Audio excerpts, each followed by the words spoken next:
Good afternoon, dear colleagues. I think we can start working. Well, it's a bit far, I mean the distance, but I hope that technically it has been properly arranged and you can hear me well enough. And I hope I will also hear you well. Mr. Peskov, I believe that we don't need a lengthy introduction. Let's kick off. That will be better and more interesting for everybody. In the course of the press conference, I'll try to take your questions. And without any introductory remarks, I will satisfy your curiosity and inform you what the outcomes of this year are and what we expect in the near future and what will be our aspirations. Okay, off we go. At the outset, I'd like to give the floor to the absolute dean of the Russian diplomatic corps, one of the heads of the Interfax news agency, Vyacheslav Terehov. Please fetch the mic to the first row.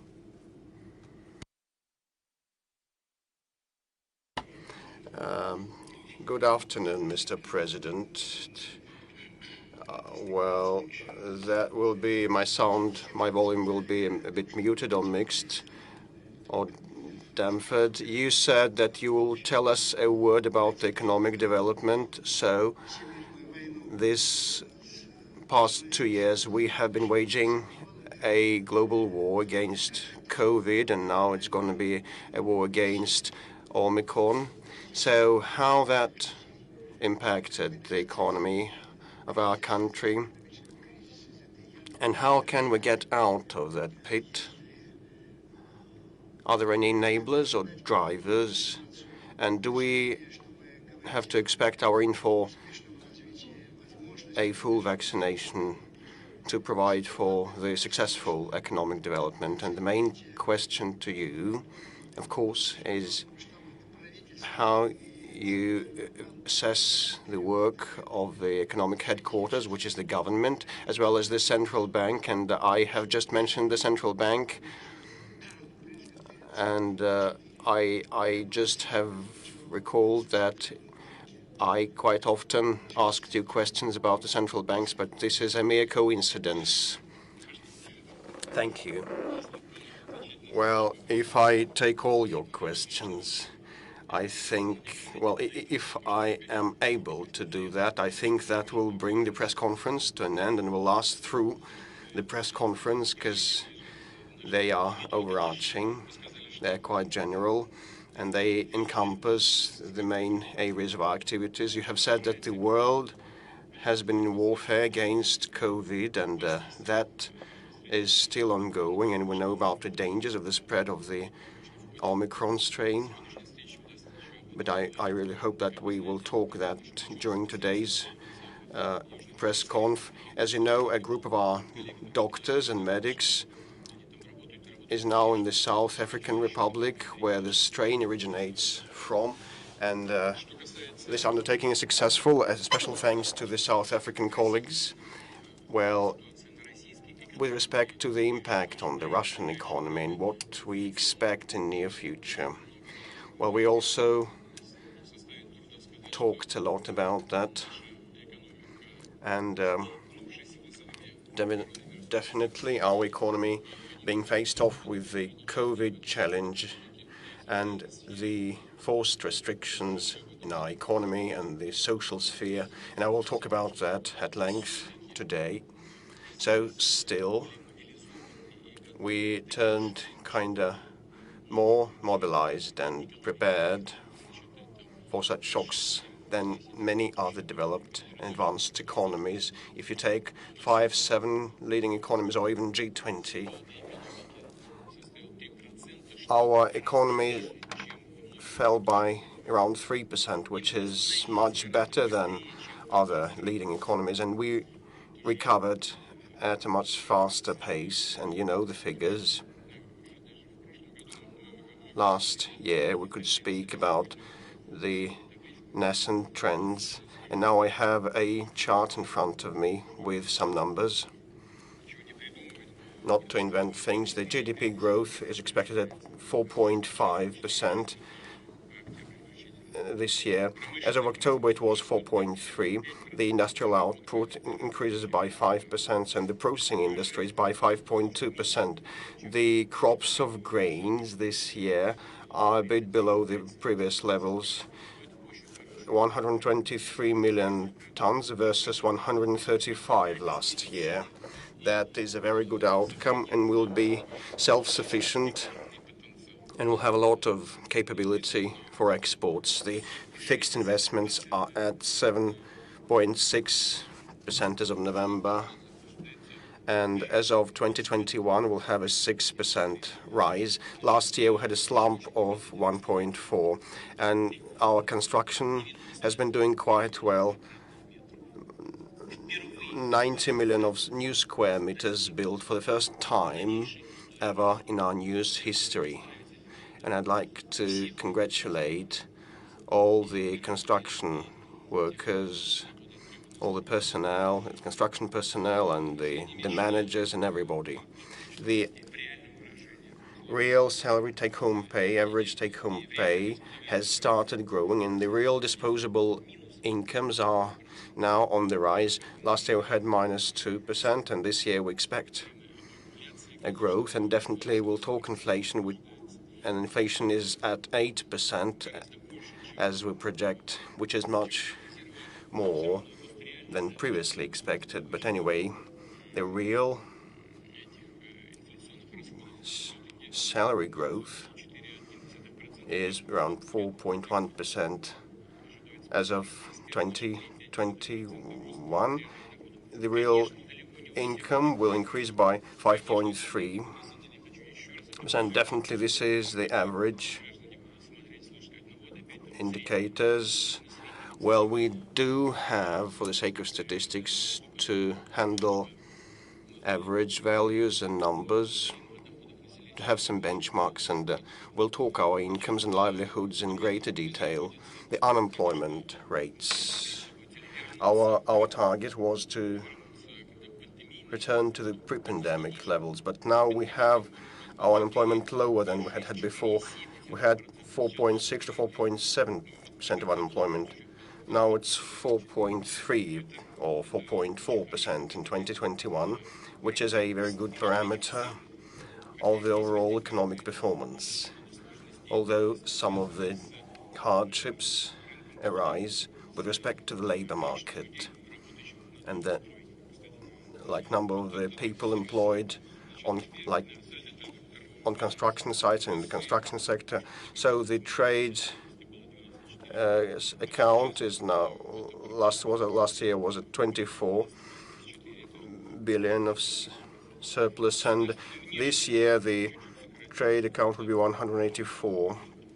The foreign debt has gone down slightly to around 4%, which is one of the lowest parameters worldwide. Other important numbers that testify to the performance of the government, the central bank, and the state per se. The international reserves was at 595 billion USD. Now it is at 625. And the National Welfare Fund is at 185 billion USD, which speaks about the good macroeconomic performance and the sustainability of our economy. And what worries us is the life expectancy. It was 71.5 years, and now the life expectancy has gone down slightly to 71 years, which probably is accounted for partly by the pandemic of COVID. So more or less it is like this. And I think that the work of the government and the central bank deserves, well, a satisfactory mark, a satisfactory grade. The results are positive. So now, with respect to the growth drivers and enablers and the vaccination, whether we need a sweeping vaccination or not, well, we have talked about those growth drivers a lot with respect to our specific situation in this country. starting from the post-war period since the end of World War II in 1945. I mean, the challenges and the drivers that we face. I've just talked about greater mortality rates and lower life expectancy. And in this respect, one of the main problems, main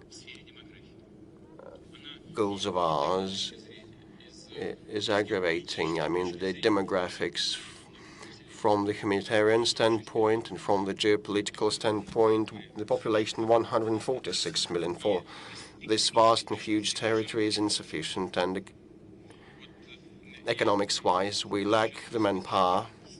Now we have 81-something million of the working age people, and we are to increase that considerably by 2024 to 2030. That will be one of the economic growth enablers, and I underscore the geopolitical component and the humanitarian dimension. So saving our people, which the famous writer Solzhenitsyn told us about, is one of the overarching goals of ours. Besides, and apart from that, we should develop our infrastructure, and we have been taking strenuous efforts in this respect.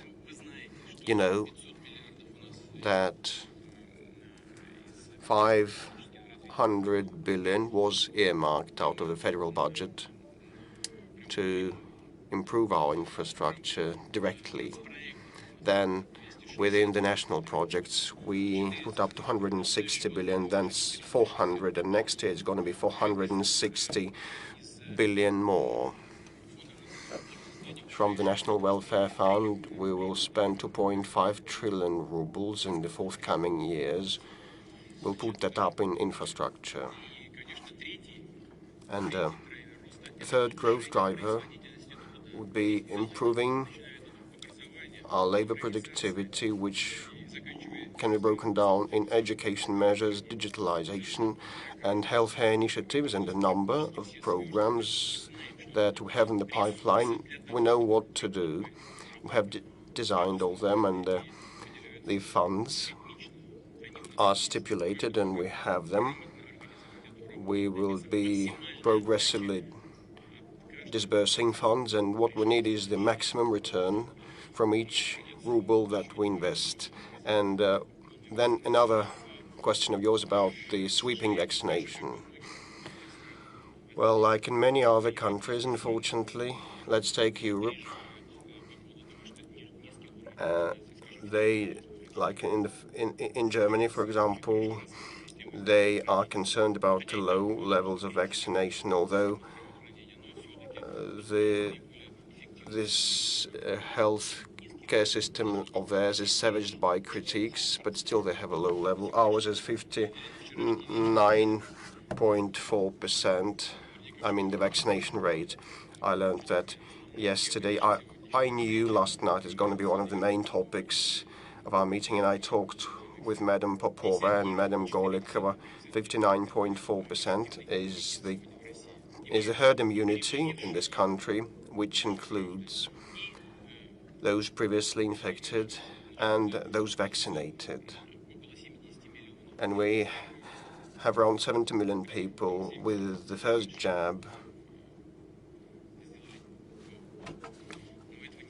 and quite a considerable number with 2 jabs, but that is insufficient. We need to reach the herd immunity at around 80%. I hope that next year, in late first quarter or in the second quarter, we'll accomplish that. In some countries, they speak that the herd immunity should stand at 90 to 95%. Well, it is more or less like this. Thank you. We continue. Let's take our major news agencies. The TASS Newswire.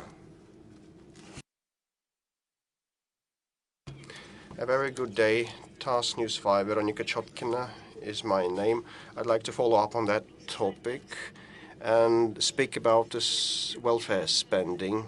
Of late, the government has stepped these expenditures up, and judging by the recently approved budget for the forthcoming 3 years, this will be the trend. And not long ago, there was a discussion about curbing the social spending next year. Will you comment on that, on those claims, and what would be your characteristic of the new budget? Is it going to be a development budget or a welfare-centered budget? Let me finish just a second. And whether it is possible to further increase the social spending amid the pandemic. If that is to happen, have you assessed any possible risks of losing control over the inflation, which has been soaring? Well, the budget quality and budget characteristic of mine, well, it is definitely a welfare-centered budget. Yesterday we talked about that with the colleagues from the government. If we take the healthcare and welfare spending, the healthcare federal expenses and the mandatory medical insurance and the regional budgets, they spend around 1.5 to 1.7 trillion rubles on healthcare. So it is an obvious growth, and I recall that we planned to have 3.6 trillion rubles of spending on healthcare from two sources. I mean, the federal appropriations and the mandatory medical insurance spending. And this year we'll have around 3.9 to 4 trillion. Next year we plan to have 4 trillion, but I'm sure we'll have more.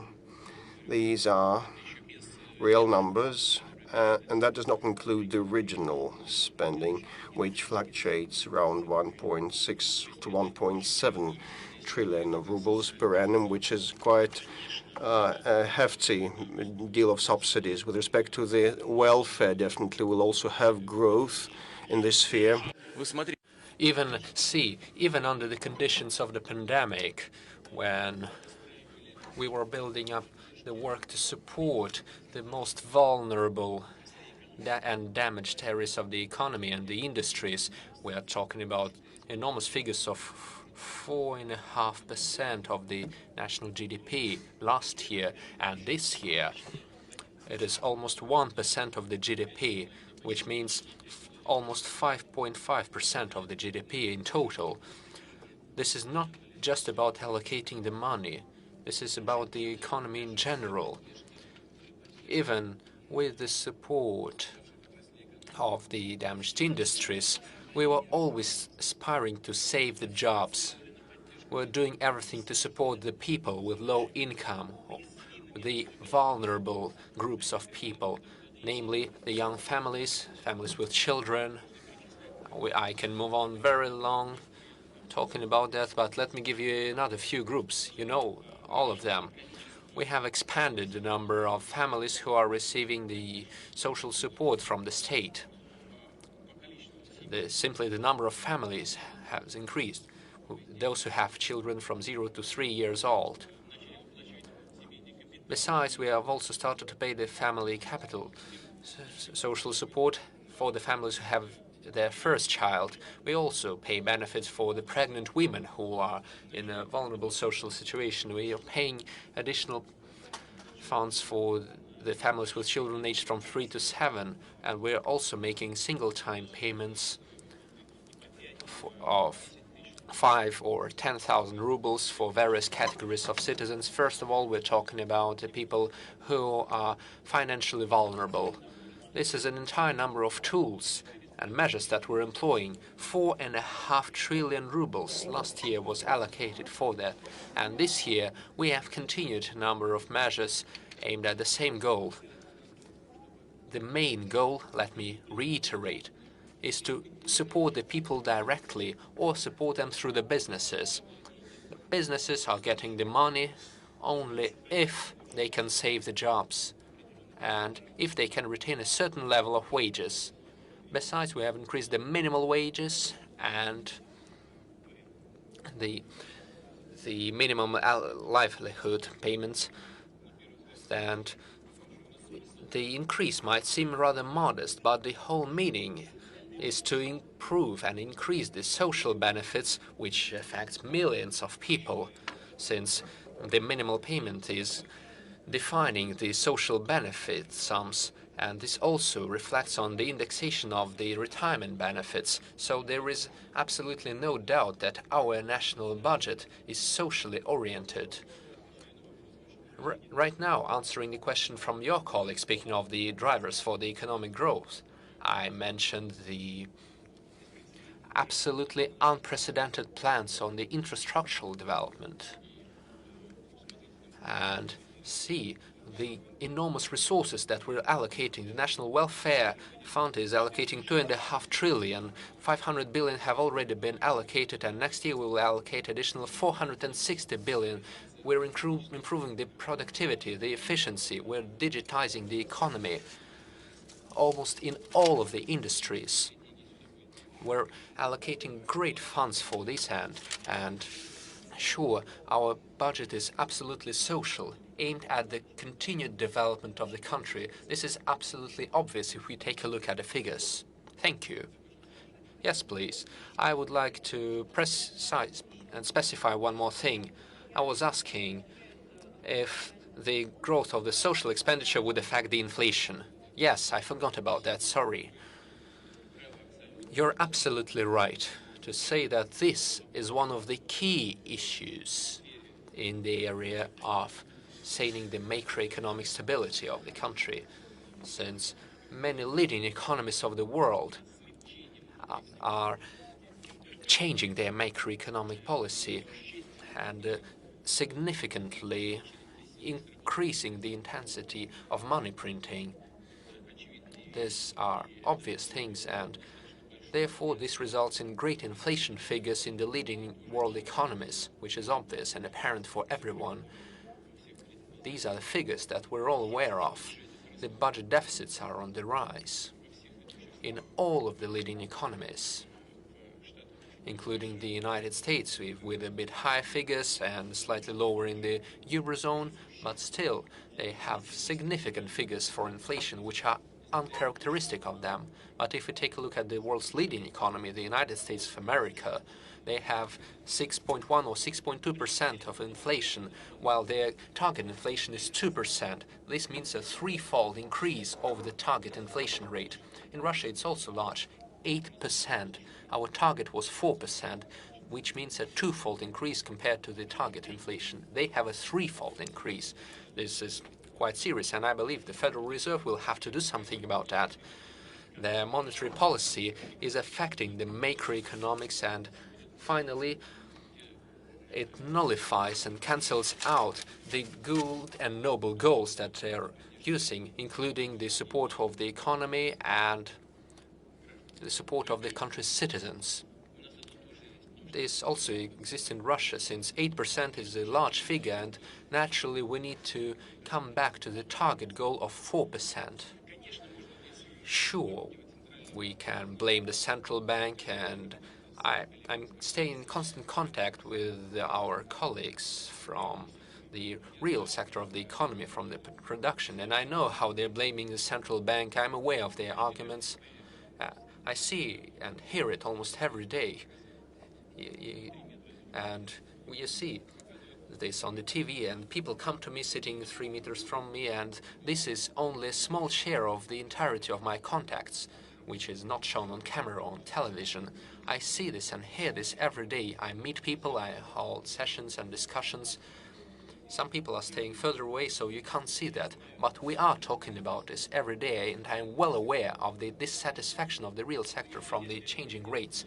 But if we don't do that, we might end up like Turkey. This is the problem. And this is a serious matter and a serious challenge.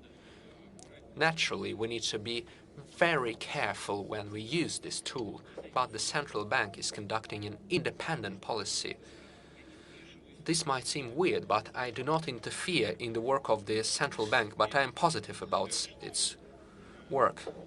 And I believe that overall we're trying to find the golden middle, the balance between the increase of rates and the threats which might arise from that, which means the decrease of the growth rates.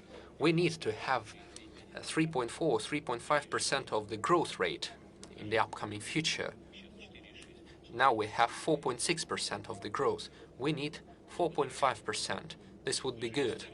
But the increased rates are limiting the possibilities for growth. But so far we haven't seen that, since the loan volume is not decreasing and the banking system is growing. Sberbank is getting trillions of revenue. So this is why, so far, the golden middle ground has been found. Let us continue with the third major agency, RIA News. Please, the mic for RIA News agency in the central sector. Please turn around. Hello, Helena Glushakova, RIA News agency. Thank you. You've just been talking about social support, but another important aspect is the business aspect. Where do you think is the balance between the restrictive anti-COVID measures and the need to save the economy, since the restrictions are often damaging for the large and small businesses, the retail and small restaurants and cafes, small shops, the cinema industry, movie industry and entertainment? And another related question, what is your opinion on the work of the regional authorities who, during the pandemic, have received very wide competencies and used them differently while introducing various kinds of restrictions? In your view, were they successful in this work, and how would you evaluate their work? All right. First of all, speaking of the businesses and the support for that, you said that it was damaging the large business and small business alike. Well, small business is taking most of the damage in this case. Sure, there are certain negative aspects in the work of large industries.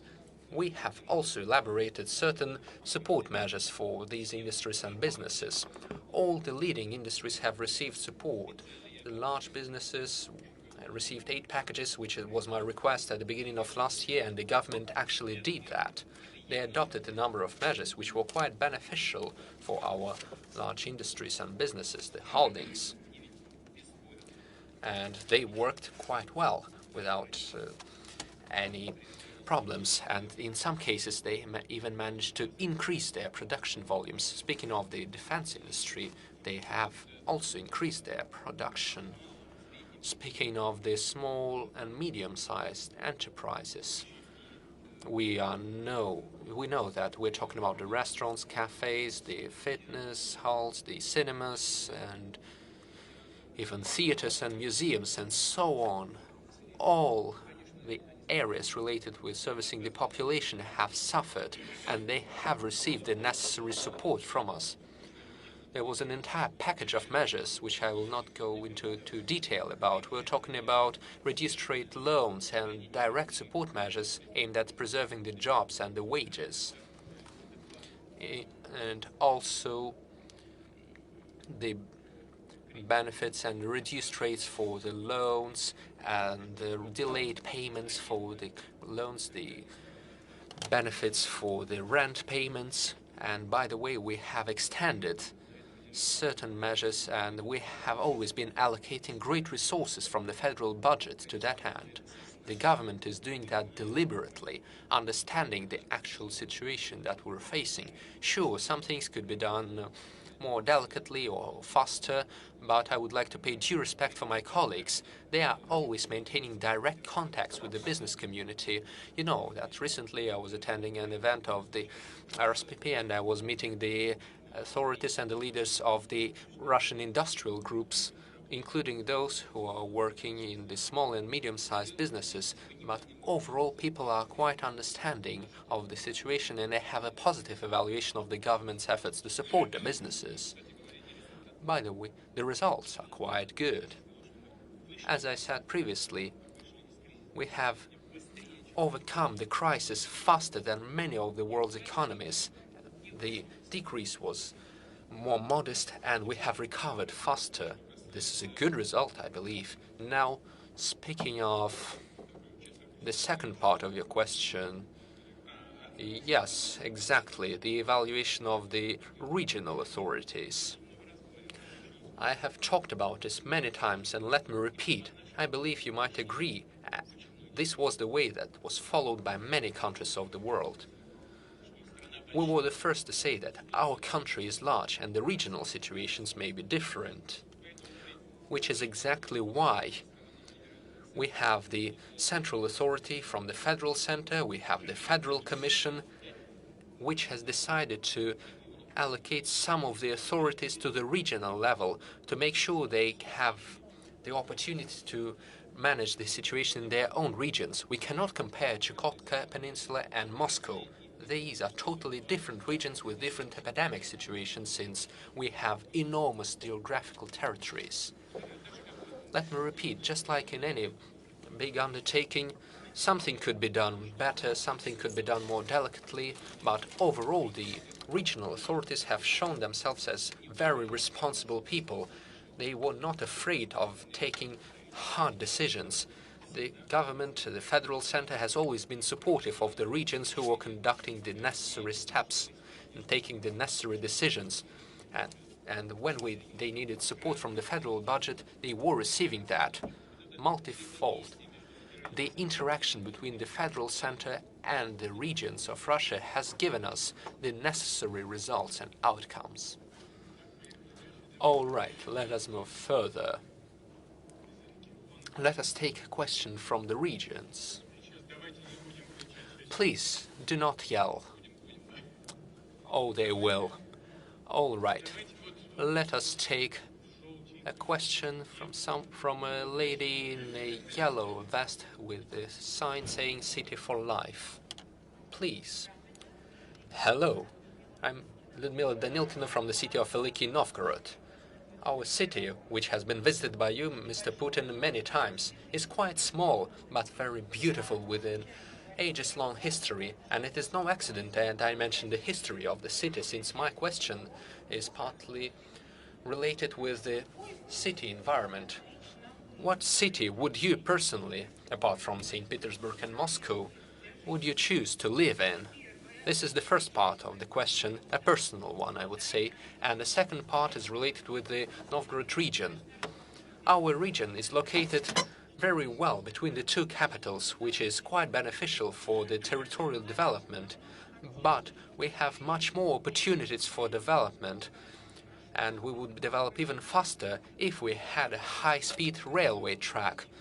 There's been a lot of talk about that, both at the federal and the regional levels, and I would like to find out if there is any prospect in the implementation of these large-scale projects in our territory. Thank you. Okay. Speaking of the city I would like to live in, well, you mentioned apart from Moscow and St. Petersburg. Well, why did you exclude Moscow and St. Petersburg? They are also cities of the Russian Federation. I was born in one of them. This is my native city, which is exactly why. First of all, as you were asking this question, I was thinking about St. Petersburg. But we have a great number of small and large cities, and they are quite actively developing. But first of all, we must pay closer attention to the smaller cities. We have always been talking about this, and recently we've been taking great effort to develop the infrastructure. First of all, to make the links between the territories, using the railroad tracks, the car highways, as well as creating the air transportation, sea and river transportation. This is one of the drivers for the economic growth, and we will invest great resources for such developments. The links are the key. You may live in the conditions of a good environment and you might live well, and at the same time you must have an opportunity to reach your job or to change your job and transfer to another region. Improving the population mobility is one of our key priorities. And let me repeat. First of all, I was thinking about St. Petersburg, my native city, but The south is developing very well. Take a look at Krasnodar and the coastal region, Crimea, let's say. Now, moving back to the infrastructure, we're talking about the development of the Eastern Front. But apart from that, we also have Moscow and Kazan, as well as the other cities up to Tyumen. We're planning to reach the high-speed railways all the way there and then connect all the cities, giving people an opportunity to feel connected in an affordable and available environment. Everyone must reach another place to meet their friends and colleagues, to reach their jobs, to reach other places which have other aspects of development. People must reach the museums, the cultural centers, and so on. Which is why I believe we have a great number of very beautiful and nice cities where everyone can feel comfortable. But speaking of the high-speed railway tracks, this is another topic which is currently under development. If we actually construct this railway track, sure, this will affect the city of Veliki Novgorod. Having a high-speed railway means you must have stops along the way, and Veliki Novgorod is one of the major places where the train could make a stop.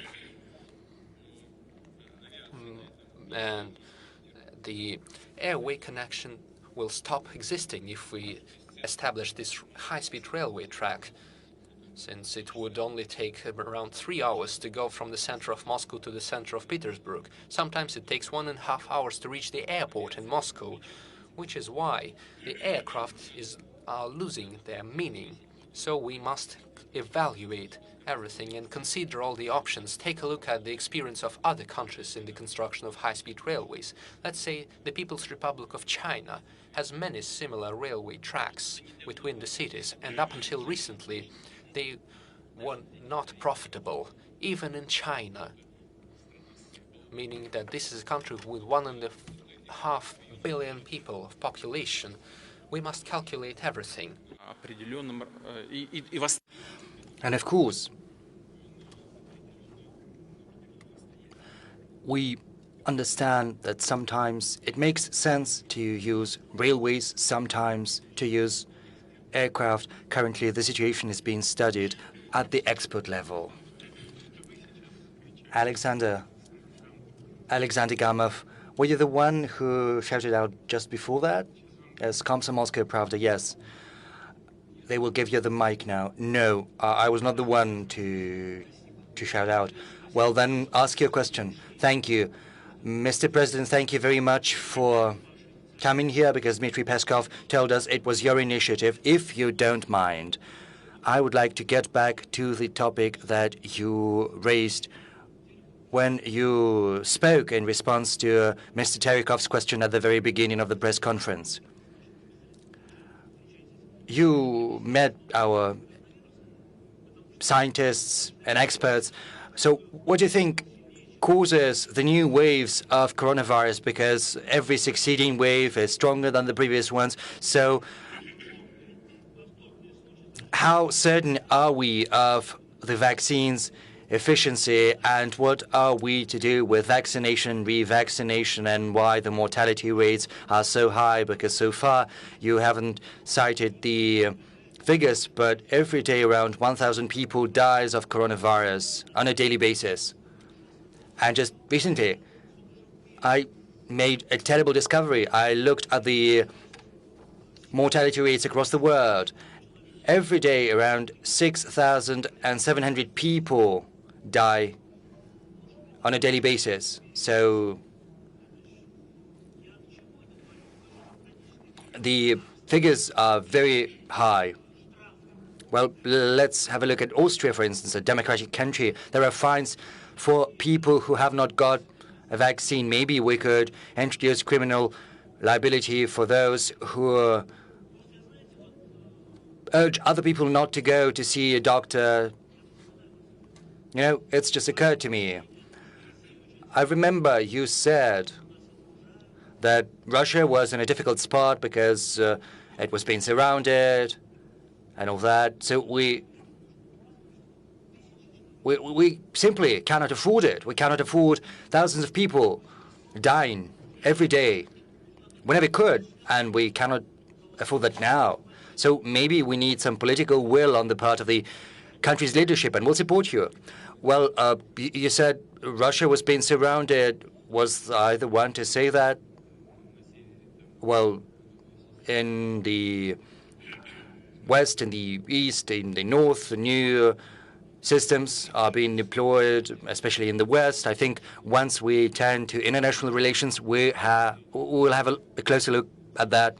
But of course, it's very difficult to surround Russia's territory, even though I think modern systems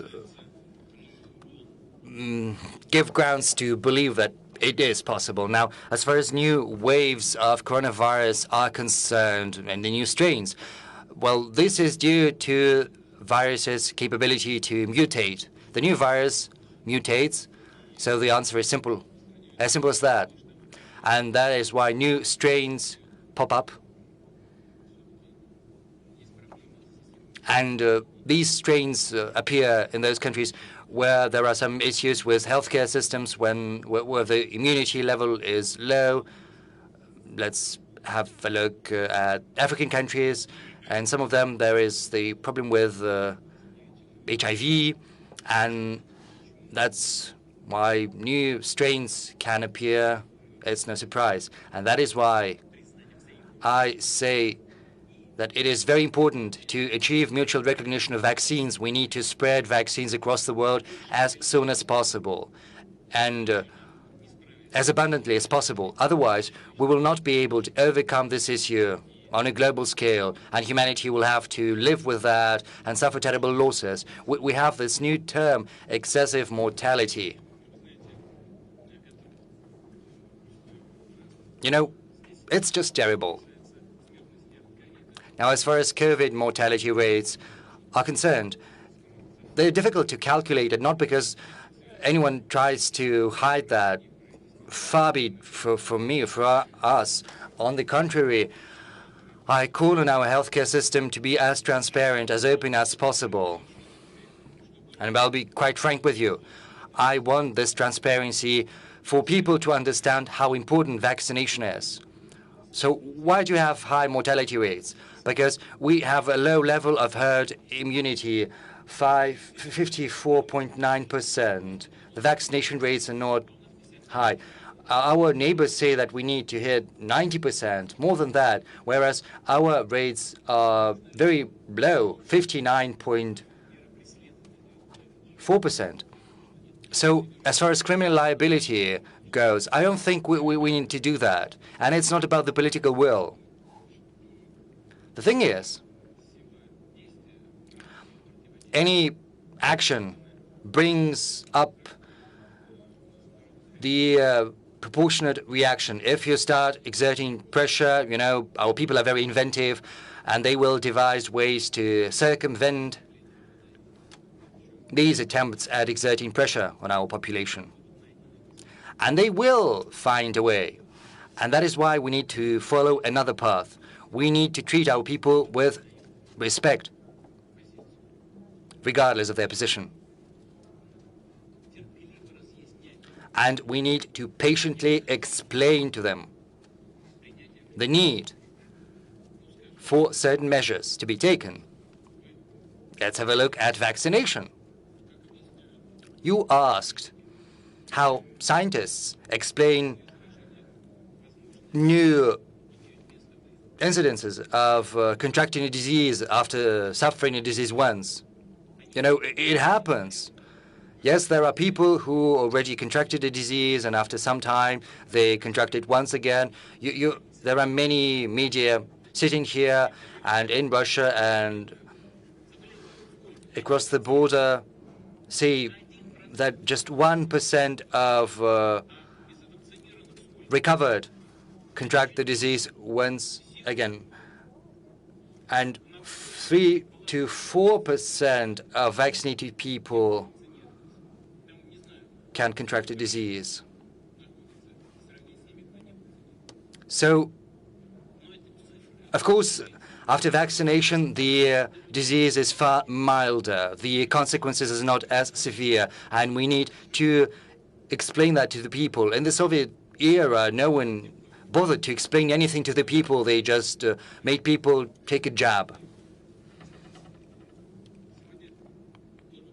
And, you know, those who brought about the collapse of the Soviet Union right now are among the first to fight against vaccination. They share their doubts about the need for vaccination, but this is not an honest position. If people are well educated, if they are understanding, if they care about their voters, about people whom they have to protect, then they have to take a principled position instead of just, you know, veering here and there, trying to get a score out at the expense of the health of the nation. On the contrary, they need to treat people with respect. They have to explain to them the need to get vaccinated. And I think if this is the path we follow, then we will secure the necessary outcomes. Other measures are not going to be as productive. You asked whether we need to introduce harsher fines and measures for not getting vaccinated. Let's have Germany. The measures there are very strict, but you see the results are not that better. We need to fight infractions. If you try to fake a certificate, then of course responsibility will have to be taken. And I think there are 270 cases like that when certificates are being forged, and we have to fight that. And we also have to explain to people, to raise their awareness. Yes, you know, I don't think he's going to give the floor to BBC, so I will do that for you. BBC, please. Yes, please. Give the mic, please, to our colleague. Mr. President, hi, Petr Kozlov, BBC Russian Service. Last year, Russia designated as extremist Navalny's headquarters, and Navalny is in prison. He conducted an investigation, and he said that he had found the people who had poisoned him. And there are more than 100 media in the list of foreign agents. Most of them made their way to this list over the last 6 months. So can you explain what happened in Russia that the number of foreign media has soared so high?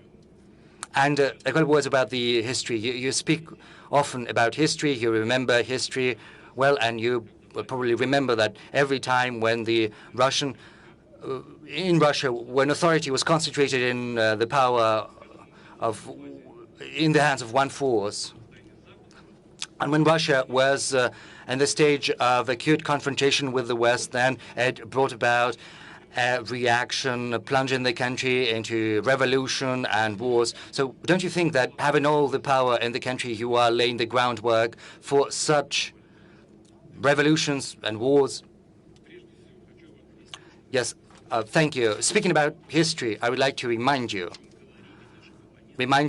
of what our opponents have been saying over many centuries. Russia cannot be defeated. Russia can only be disintegrated from inside the country, something which was achieved successfully during the First World War, or to be more precise, after the war, as an outcome of that. And then it happened in the 90s when the Soviet Union collapsed.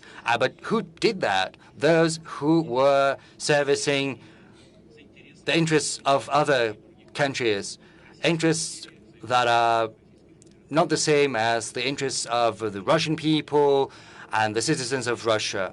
You spoke about that person whom we allegedly poisoned. We sent many letters from the prosecutor generals office asking for any evidence to corroborate his claims. Not a single evidence, not a single piece of evidence was provided. So what does it tell us? Not a single piece of evidence was given to us. You know, about this Novichok. Well, we suggested that our experts go there, work with our counterparts. I made this proposal personally to the Chancellor of Germany, to the President of France. I asked them to provide us with a chance to send our experts, give us something to bring criminal charges. But no, not a single piece of evidence was given to us. Only silence on the other side.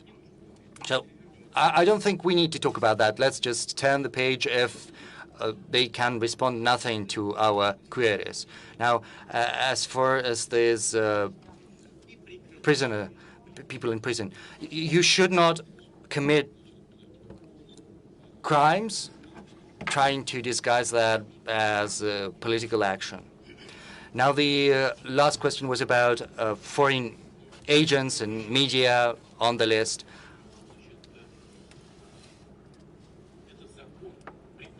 This law is not something we came up with on our own.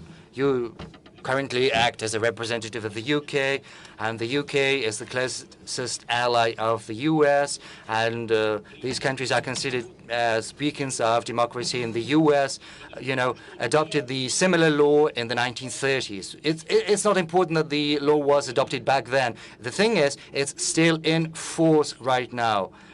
There's 0.34% of organizations have been designated as foreign agents. And, it's the same in Russia, just the same ratio, 0.34%. And there is a difference, however. There are criminal charges possible there if you are not in compliance with the law, and you risk up to 5 years in prison. And even if you do that, but it's too late, then there is the possibility of facing criminal charges and a sentence of up to 5 years in prison. Whereas in Russia, it's not like that at all. We just want the organizations who get funding from abroad and are active in Russia, we want them to be transparent about that. They have to declare that they get money from abroad. Our law is far more liberal. If you think that that is not sufficient, just as your colleague says that, criminal charges have to be brought against people who refuse to get vaccinated, well, we can introduce similar clauses into our law like the US, and if you do not close your activities and you get money from abroad, we can use the same measures as the US. But so far, the law is far more liberal. Yes, there are issues about some procedural matters. There are 74 organizations that have been designated as foreign agents out of 200,000 non-government organizations that are registered in Russia. Just 0.34%. But the measures against these organizations are not as harsh as in the US. Now let me move on to the separation of powers. We have 3 branches of power: the legislative, the executive, the judiciary, and in every country at different stages of the history there are some nuances to the cooperation, interaction of these branches of power. We need them to be separate. We need at the same time to make sure that our country is coherent, that it strives to move into the future.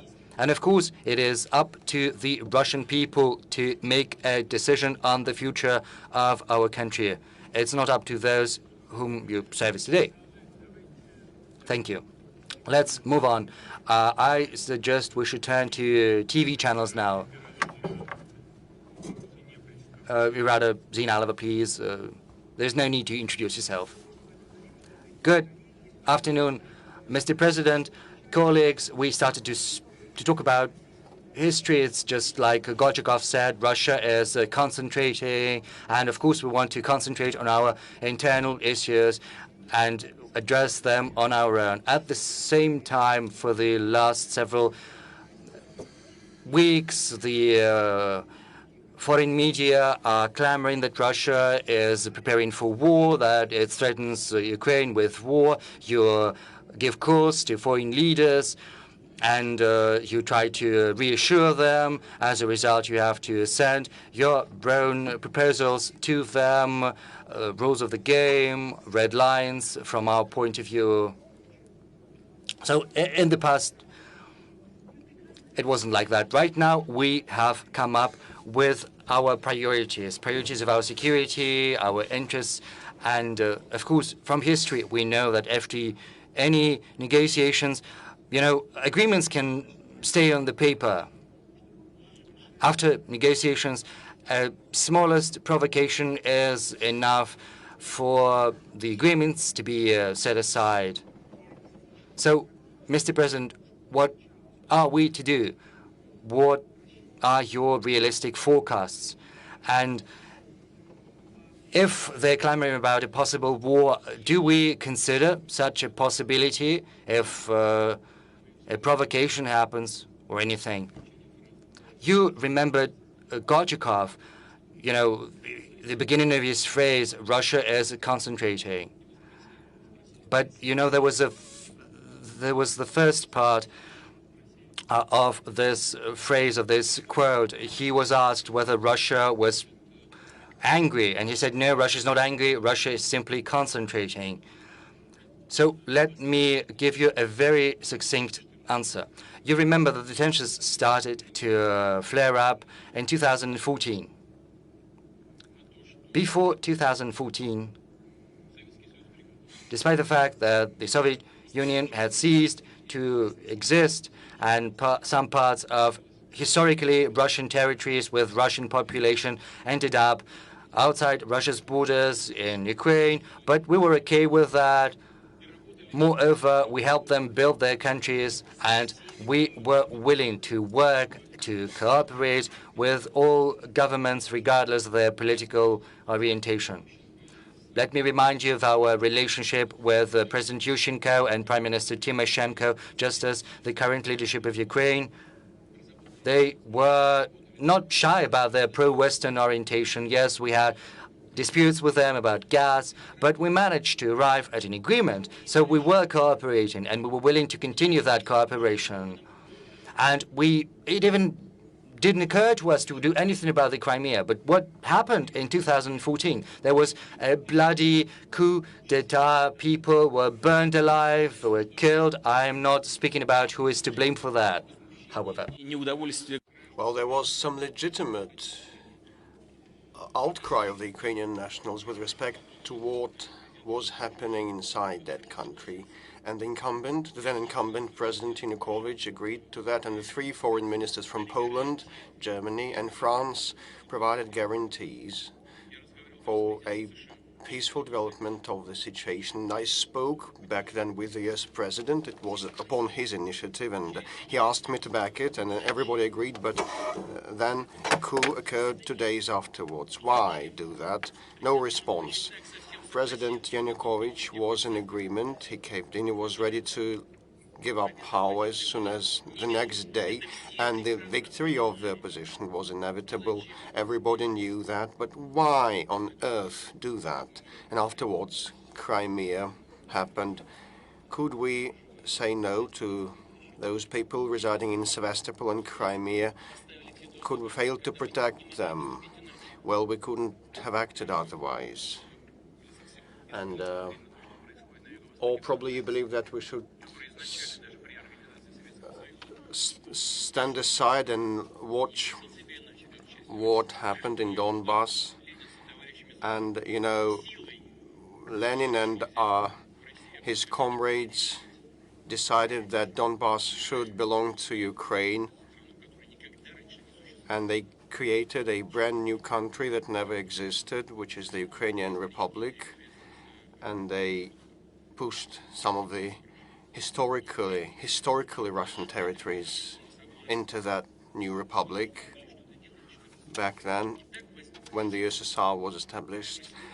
But back in 2014, we had to do something about that, and that gave rise to the crisis that has been evolving ever since. The Ukrainian authorities twice tried to, well, try a military solution. I tried to persuade him not to resort to a military solution, I mean Poroshenko, and still he did that, and then followed the Minsk package of measures. Is it a good package or a bad one? It's the only possible option. What is the problem, you may ask? Well, they don't want to comply with that, to honor that.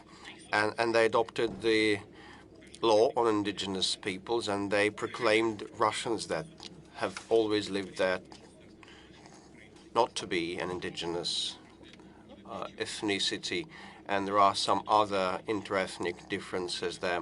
Then comes the law on the language. They're trying to oust the Russian speakers from their historically occupied territories. Everybody has been saying that Russia should abide by the Minsk agreements. Okay, and we said okay, and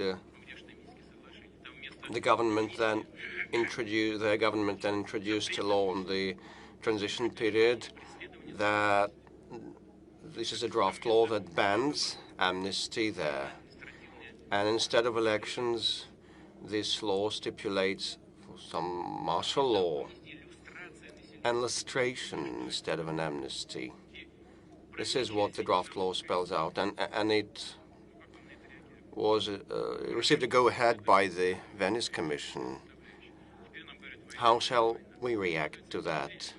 Then comes the domestic policy situation of theirs. Everybody has saying, well, a war is in the offing, and everybody is warning us against interfering and threatening with sanctions. Shall we be bracing ourselves? How shall we respond? What shall we think about all that?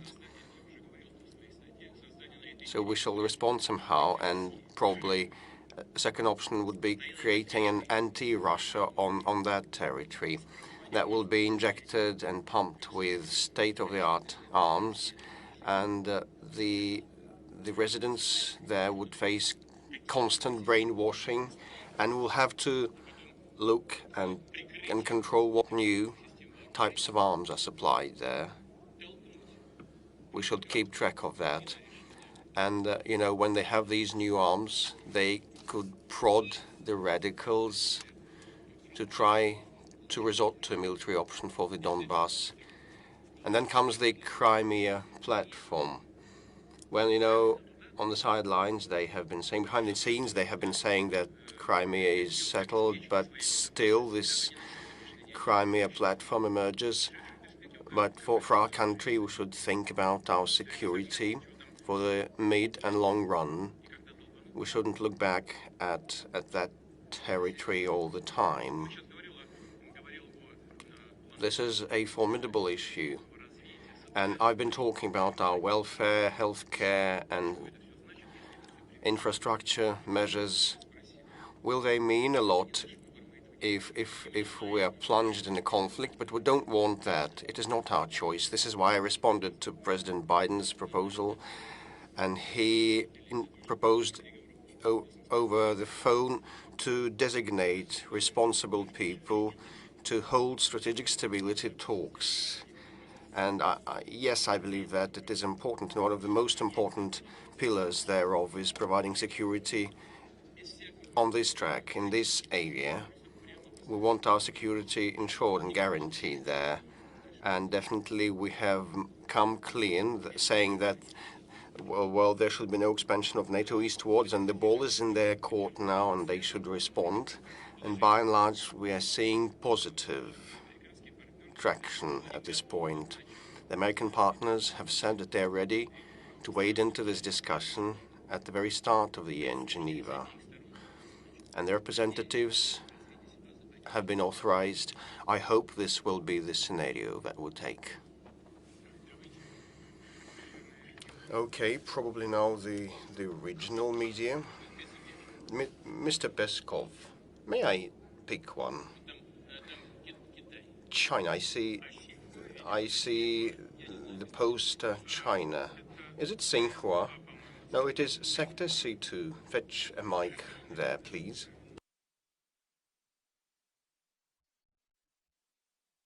Xinhua.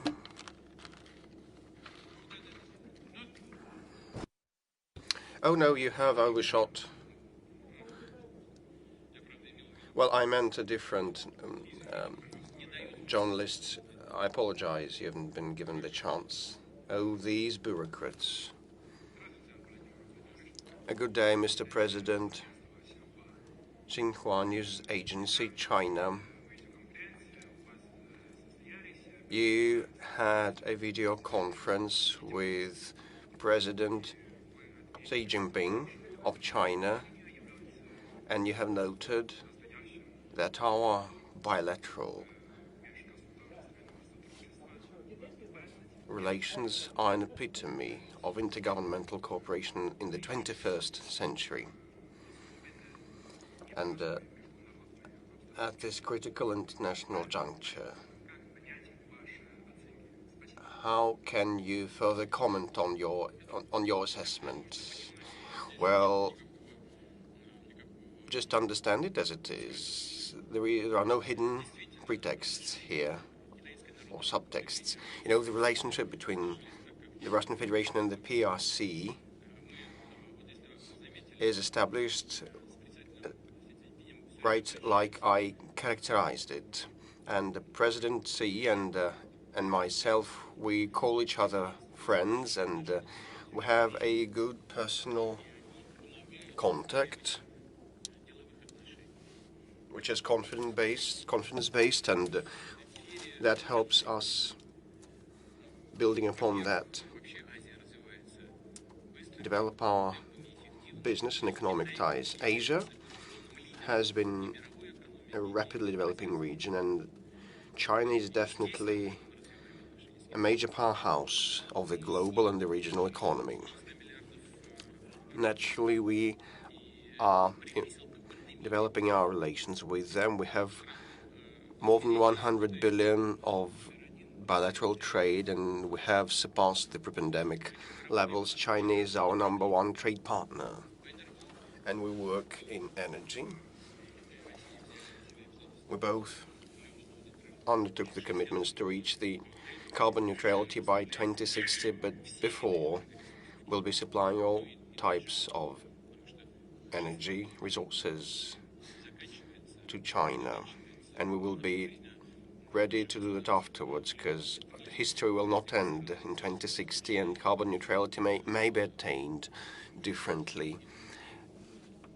And if the use of fossils is also an option, but they will have to be absorbed and sunk properly. We cooperate in nuclear energy, high-tech, and space exploration. We have been toiling in culture interaction, just the cross years of youth, science, education, and culture that knits us together and brings us closer to one another, improving the people-to-people contacts. We cooperate on security, and the Chinese army receives a lot of state-of-the-art Russian weaponry, and we have been together designing high-tech arms. We work in space, in aviation, both on aircraft and helicopters, and definitely we hold joint maneuvers between our armies. We participate in international combat games. We pursue joint patrolling at sea and in the air. This is an unparalleled strategic partnership that has no equal in the global history. And this is the daily strenuous efforts of ours, benefiting the Russian and the Chinese peoples, and it is a stabilizing factor at the international arena, I think. Over there, I can see the placard saying children, so that we should not wade too much into the international affairs. Protect children, which is in the central sector. Will you stand up, please?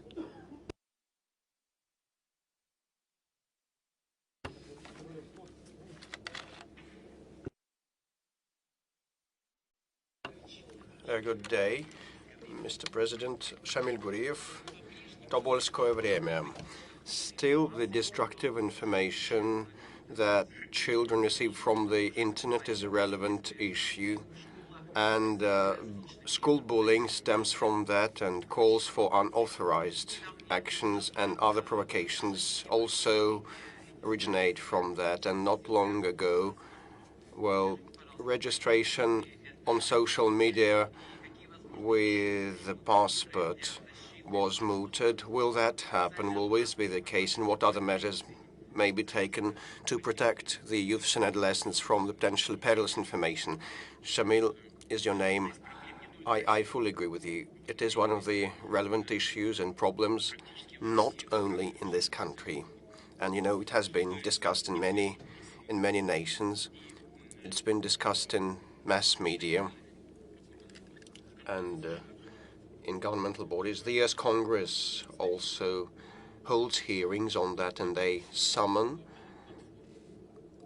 owners of the global platforms, global social media, for whom it is merely a business and money comes first, and they want to dodge international oversight. And they want to avoid thinking about children's interests. The question number one for them is gaining profits, and hence all the negative manifestations and calls for suicides that are quite often seen there, and tragedies at schools. We have prevented more than 100 cases of tragic developments in schools. More than 100 offences, real formidable things, and some things that still occur. Well, they could have been much more numerous. 127 offences were prevented, and it is a huge headache for the whole of the world, and definitely want to land them here, want to make them abiding by the national legislation and open their branches here.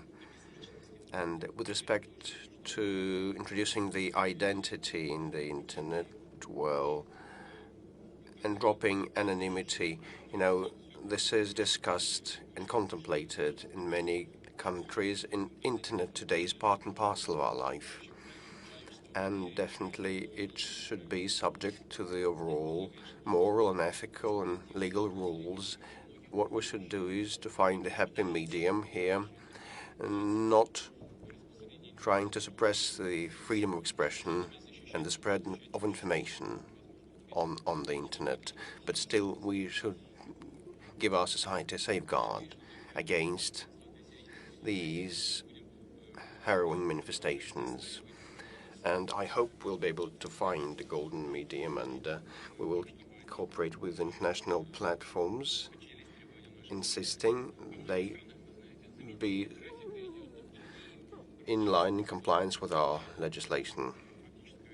Many countries virtually block their operation or slow down the traffic and wouldn't like to resort to these measures, but if obliged, if forced, we'll have to rank up our requirements to those who are negligent about the interests of Russian societies. By the way, we had bloggers accredited. Do we have any bloggers here in this room? Give this girl a mic, please. Introduce yourself.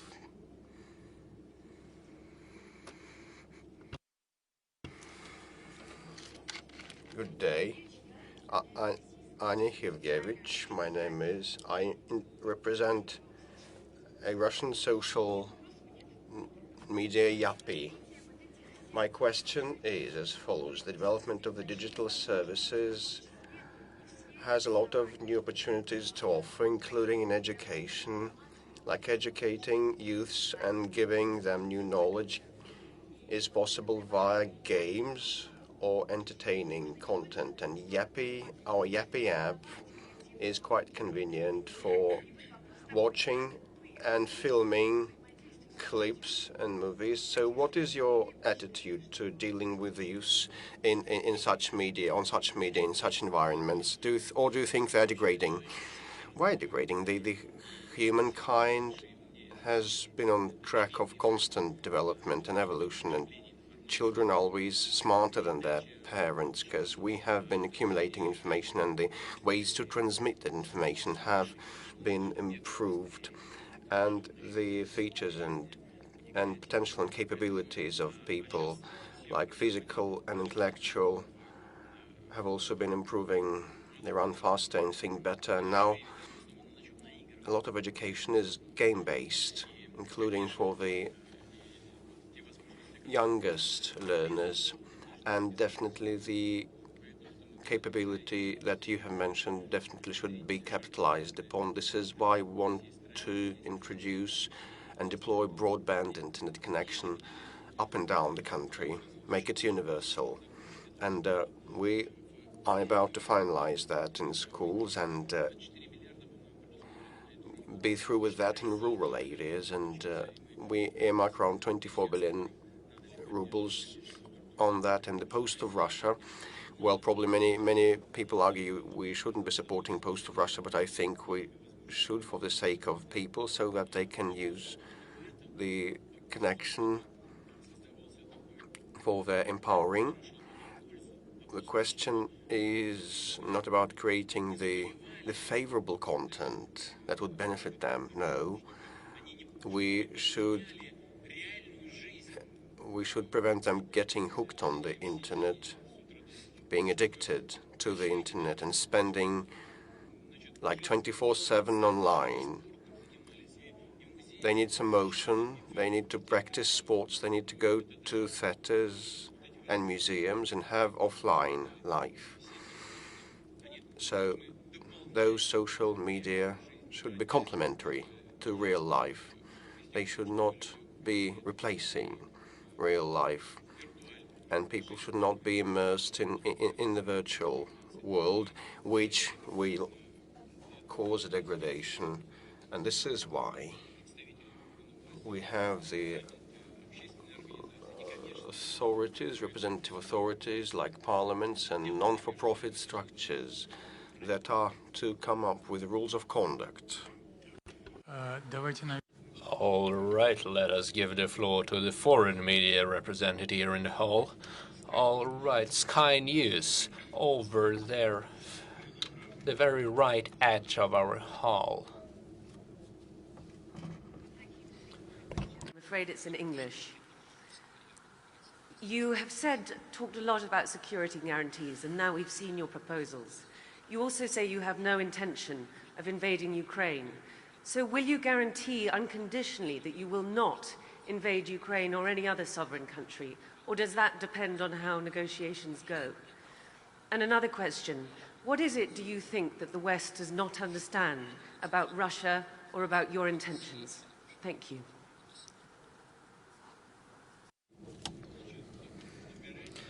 Speaking of the security guarantees and what it will depend upon, or if something will depend upon the negotiations, our actions will not depend on the negotiation. They will depend on the unconditional compliance with the Russian security demands today and in the historical context. In this sense, we have made it clear that any further NATO movement to the east is unacceptable. There is nothing unclear about this. We are not deploying our missiles over at the borders of the US. No. On the other hand, the US is deploying its missiles close to our home, on the porch of our house.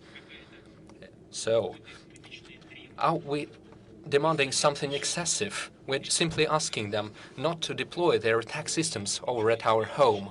What is so unusual or peculiar about that? So, what would the Americans think if we, for example, decided to come to the border between, say, Canada and the United States or Mexico and simply deploy our missiles over there. Well, did Mexico and the US never have any territorial disputes? What about California? What about Texas? Did you forget about that? But everything seems to have calmed down. Nobody remembers those things, just like the way they remember about Crimea. We try not to remember the situation in Ukraine. Who created that? Who started the crisis? Was it Lenin? Yes, when he declared the Soviet Union in 1922 and then the Constitution of 1924 following his death, was following the principles of Lenin. This is a matter of security, not just history. This is about security. It is not the negotiations that matter. It is the outcome, the result. I've reiterated this many times, and you're well aware that we said not an inch to the east. That was the NATO guarantee in 1990. So what became of that? They fooled us. We've seen 5 waves of NATO expansion. Now they're in Romania and in Poland, and they're deploying the relevant attack systems over there. That's what we're talking about. You should finally understand, we're not threatening anyone. We did not come to the US borders or to the UK borders. No, they came to our borders, and now they're saying that Ukraine will also join NATO and they will deploy their systems there. Or not just NATO, they will simply deploy it on a bilateral basis. They will deploy their military bases and their attack systems. That's what we're talking about. And you keep demanding some guarantees from us. You must give us the guarantees. It is up to you, and you must do this immediately, right now, instead of keep talking about this for decades. And use this small talk and soft talk about the need for guarantees of security for everyone. This is exactly what we mean. We are not threatening anybody. And now to the second part of your question. Could you repeat that, please? You think that the West does not understand about Russia or about your intentions? No, знаете что? Yes, exactly. Well, you know, what you understand or what you don't understand, sometimes it seems to me that we live in 2 different worlds. I was speaking about very obvious things. How can you not understand that? You say you will not expand, and then you keep expanding. You say we will have equal guarantees for everyone on a number of international agreements, and then we see there is no equality or no equal security. See, here's the thing. Back in 1918, one of the assistants of Woodrow Wilson, the US president, said that the whole world would feel calmer and safer if today's enormous Russia would be replaced with the states of Siberia and 4 more states in the European part of Russia. That was said in 1918, and in 1991 we separated into 12 separate parts. It seems to me that our partners were not satisfied with that. They think that Russia is a tad too large. Even the European countries have turned themselves into a union of states. They are quite small states with populations of 60 to 80 million people, but even after the dissolution of the Soviet Union, we only had 146 million people, and that is too much for the West. I think that is the only explanation for their constant pressure against us. Back in the 1990s, the Soviet Union did everything it could to build normal relations with the West, with the United States. I will keep saying this, and I will repeat for your viewers and listeners out there from the media that you represent. I didn't quite get that, but that doesn't matter. Our nuclear sites, our military nuclear sites, had experts from the US intelligence authorities. They were going there. That was their job, to visit the Russian military nuclear sites. They spent their whole days over there. And the Russian government had advisors from the CIA working inside of it. What else did you need? Why did you have to support the terrorists in Northern Caucasus and use the terrorist organizations to reach your goals and break down the Russian Federation? This was exactly what you were doing, and as a former director of the FSB, I know that.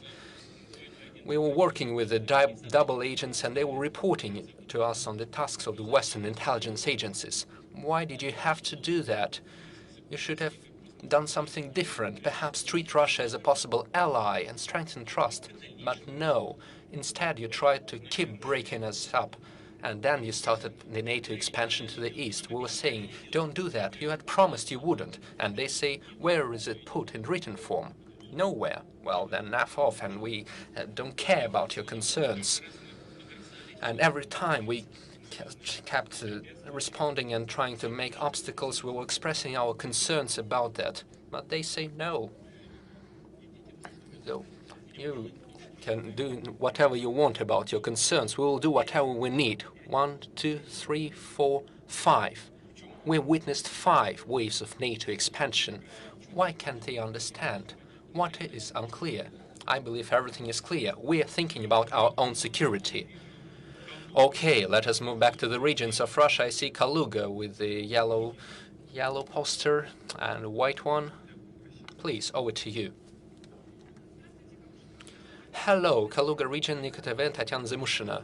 I would like to come back to the topic of COVID. We were talking about its dangers, but the other diseases are still there. So here it is important to think about the regular medical aid. It is suffering since many hospitals are only treating COVID these days, but we have other restrictions, and this is why the regular medical assistance is decreasing, and in certain regions they have completely stopped any medical assistance apart from COVID. Is it possible to avoid this situation? Let's say if another serious wave comes, is it possible to avoid the situation? And second question concerns the regular medical checkups after COVID. It was announced in summer and it started in our region as well. I'm not sure if you're monitoring this and if you're reported. Is the system working and is it efficient and effective? Okay. Speaking of the regular medical assistance, it is true that in the first days of the fight against the COVID, medical assistance suffered. It was a natural process, since we needed to adapt and reorient a number of medical facilities to free up the beds for COVID treatment. Secondly, we needed to accumulate the necessary number of doctors, specialists, and even re-educate them, provide them additional training. We were using the general practitioners and the specialized doctors to fight against COVID. We were lacking in them, and we had to change the routing for the patients and the admission process. Certain facilities were used for COVID treatment, and in order to make sure that we provide the regular medical treatment, we needed to use additional resources from other hospitals and facilities. And some of them were closed down completely. Some hospitals stopped working since they needed the disinfection after working with COVID patients. There was a great deal of problems, and the first stage we were lacking in masks, the gloves, and the protection equipment. This meant that we had certain problems in the overall healthcare system. But I hope that we've managed to overcome all those challenges, and I hope there will be no deficit or shortage. But we had certain shortage in oxygen, sure, but thanks to the armed forces and the industry, we've managed to overcome this challenge as well. Let me repeat, I hope we can avoid this in the future. We have the involvement of volunteers. We're involving the university teachers, the professors, the students and overall, I believe that we have managed to accumulate all the strength, all the resources to provide an efficient counter-response and action to counter these challenges. One of the areas of our work is the prevention, as well as post-COVID treatment and recovery. We have allocated the necessary resources, so here's the way it works today. Unfortunately, it is not as efficient as we would like to. We have 1 million people who have been through the system of post-COVID medical checkup. By the way, the medical checkup should be always working as a sustainable mechanism, regardless of any COVID restrictions and challenges. The post-COVID medical recovery and medical checkups are a quite efficient tool which has a positive effect on the people's health. Sure, there are certain prejudice and challenges. The people are simply scared of visiting the medical facilities of this kind. They're afraid of facing the infection there and getting reinfected. But I must say that our medics are doing everything they can to ensure the safety of those who come for the recovery and the medical checkups. And they provide the necessary assistance. After COVID, people really need medical help. We all know that COVID hits all the internal organs of the body. It hits the cardiovascular system, the internal organs, the heart, the kidneys, the liver, everything. And even the brain can be damaged. So they need recovery. And we've established a very good system, and I hope it will keep expanding. Okay. We made the necessary conditions. All right, let us continue in the same sector from the bottom. Channel 1 Russia, please, and moving further ahead. Thank you. Pavel Krasnov, Channel 1 Russia. Question regarding natural gas. Europe has been hit by an acute gas crisis. And when it started, the prices were surging, and then we heard the endless accusations against Gazprom and Russia in general, saying, and very recently there were accusations that we were not providing enough gas through the Yamal-Europe gas pipeline. We were accused of monopolizing the market or not shipping enough gas, and Ukraine is also asking the European Commission to oblige Gazprom to sell more gas. It seems ridiculous, but the Europeans don't find it funny. The situation in Europe is very grave. The prices are hitting $2,000. It was unimaginable, but I have a question. Is there even a tiniest speck of truth in the accusations that we hear against Gazprom? Of course not. There is no truth about that. We're simply talking about attempts to reverse the situation and turn it around. We had a question from a different colleague of what the West couldn't understand. Let me say it like this. They're lying to us. They're confusing everyone. Gazprom is shipping the entire volume that was requested by our counter-agents in accordance with the existing contracts. They're shipping enough gas, and they're even increasing the volume by around 12% or 20%, something like that. They're increasing the shipments towards Europe. Please sit down. And yes, we're increasing the shipment volume, and I believe that Gazprom is the only company which acts in the same manner. I had previously mentioned at various events, including international ones, that the US suppliers are not supplying the European market enough. We're talking about the LNG. No, they're transferring their shipments to the premium markets in Latin America, in Brazil, and then moving towards China, South Korea, and Japan, since the prices there are higher. Europeans used to think that they had premium markets, but no, they were left behind, and the prices keep creeping up. There are numerous factors, including bad weather conditions, the extreme cold last year, the long spring and cold temperatures, and not enough national supplies, and not enough wind energy production. This created a shortage. This is why the officials are going hard on their own national gas and oil producers, and they do not invest enough into expanding their production. This means we have a shortage. Not enough supplies in the underground storages, and now not enough supply from the storages. This creates a problem, and certain Western operators are stockpiling their gas in underground storage in Ukraine, and they're actively using that stockpile right now and using that nationally. Sure, they've nothing else to do, since the gas from the underground storages is much cheaper than purchasing gas on the market. But let me repeat, we must not destroy the long-term contracts.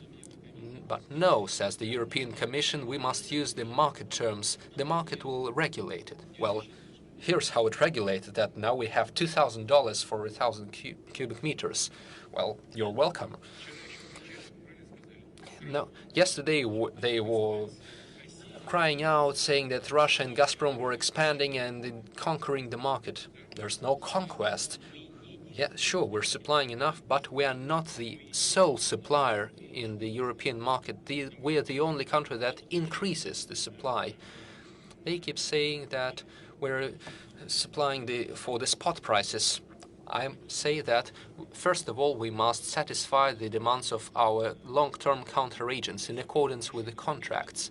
Our largest buyer is Germany in Europe. We're shipping about 50 to 51 billion cubic meters. So we have a surplus of 5.6 billion cubic meters as 10% increase, over 10%, which is quite a significant figure, I must say. In Italy, we have also increased the shipments with the 4.4 billion cubic meters of surplus. You mentioned the Yamal-Europe gas pipeline.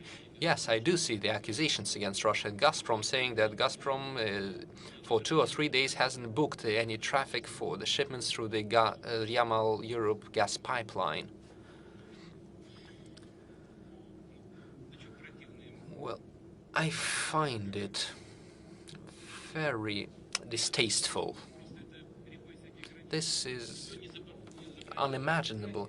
Gazprom didn't book the Yamal-Europe gas pipeline for the sole reason that the counter-agents, first of all the German and the French companies purchasing the gas through this pipeline, did not apply to purchase that gas. So there is nothing to buy, there's nothing to transit, since there are no applications for the shipment. So what did they start doing? They began the reverse supplies from the gas pipeline. So they're supplying gas from Germany into Poland. And for several days they've been pumping gas from Germany into Poland. I think that this might be quite interesting for everyone. Why? Well, because we're shipping gas to Germany in accordance with the long-term contracts, and the price for the gas is 3 or 4 or even 6 or 7 times lower than the current spot market price. So even if you resell 1 billion cubic meters, you can get almost $1 billion. It's business. So they have got a certain volume of gas, got 5.6 billion cubic meters more than stipulated by long-term contracts, and right now they're reselling that. But that's not all there is to it. So they're getting gas and they revert the gas flow. So gas cannot, move in 2 directions through one pipeline at the same time. So there are no applications for gas purchases on the one hand, and the other hand, they are pumping gas to Poland. There also this additional route, and I think that all this gas is in the end getting to Ukraine. And customers in Germany have to know about what's happening in reality, and they should probably ask the competent authorities so that those explain what is happening. So instead of pumping gas into Poland and then Ukraine, trying to support them, it would be better to continue supplies into Europe, into Germany in particular, so that we could exert pressure on the spot prices, because if there is more gas available, then the prices are going to be lower. But that's not what is happening. So what's the problem here? Apparently, it's not Gazprom who is the source of the problem. It is better for them to sort out their own issues and to respond accordingly. And they shouldn't think that they are so smart. They created this mess themselves, and they have to sort this mess out on their own. We stand ready to help. And that is what we are doing, and I think I've cited enough evidence to support that. Let's move on through this section. Mir, please. Mir. Yes, it's the first row. Good afternoon, Mr. President. Good afternoon, colleagues. My name is Gozel Kamaeva, TV company Mir. At the end of the year, there is a meeting planned between you and President Lukashenko. This is the 6th time you meet this year. When will citizens of Russia and Belarus feel the true results of the roadmaps for further integration of the two countries, single roaming and paper circulation, the documents? You know, we have a great deal of measures to harmonize our economies, to make them more efficient, and not just roaming, of course, even though this is the issue that has to be on the agenda and people have to feel the real results. We have done a lot in terms of free movement and the labor market, as well as social protection measures in a number of fields. Right now, what we need to do is to synchronize our taxation and also customs legislation, and this requires a great deal of work. We need to have a uniform understanding of how we must act together to achieve the best results possible. This is the most important thing. We need this fiscal policy harmonization and customs policy harmonization. This is going to be a very difficult path. This will take us time to agree on our positions, and I have to tell you that Mr. President Lukashenko and his team are tough negotiators, but we both understand the movement we need to be pursuing. I refer in particular to the procurement by Belarusian economic operators. I refer to transportation. I refer to a great number of issues that require attention. And I'm confident that our citizens will feel the fruits of our labor. This is not, some divine gift that is going to fall from the sky all of a sudden. No, this requires work. We are building a union state, but so far the level of integration between Belarus and Russia is, of course, far lower than in the European Union, for instance. I'm not even talking about single currency. Maybe this might happen in future if our competent authorities come to an agreement of that. But before that can happen, we must harmonize our legislation and economy, anti-monopoly legislation, tax legislation, customs legislation. We've agreed to work on that, and we'll begin working, and I'm confident that the results will come. No, I see a sign, garbage. It's very prosaic, but it's a source of concern to millions of people. So let's talk about garbage and waste. So these are the issues that our citizens are concerned about. Good afternoon, Mr. President. Good afternoon, colleagues. Kristina Kormagina, Online 47, Leningrad region. My question is as follows. In Leningrad region, we see the active phase of the waste management reform. Waste sites and dump fills are being closed, and we are searching for a site for waste treatment facilities. But the thing is, people who advocate shutting down landfills are against the construction of waste treatment facilities. And throughout the Leningrad region, everyone says you can do it wherever you want, but not here. You can build it on the moon, but what are we to do with that if everyone is against that? I think this question should be addressed to the governor of the Leningrad region. Please take your seat. I would like to say the following. On the whole, this waste reform, despite all the difficulties, is progressing.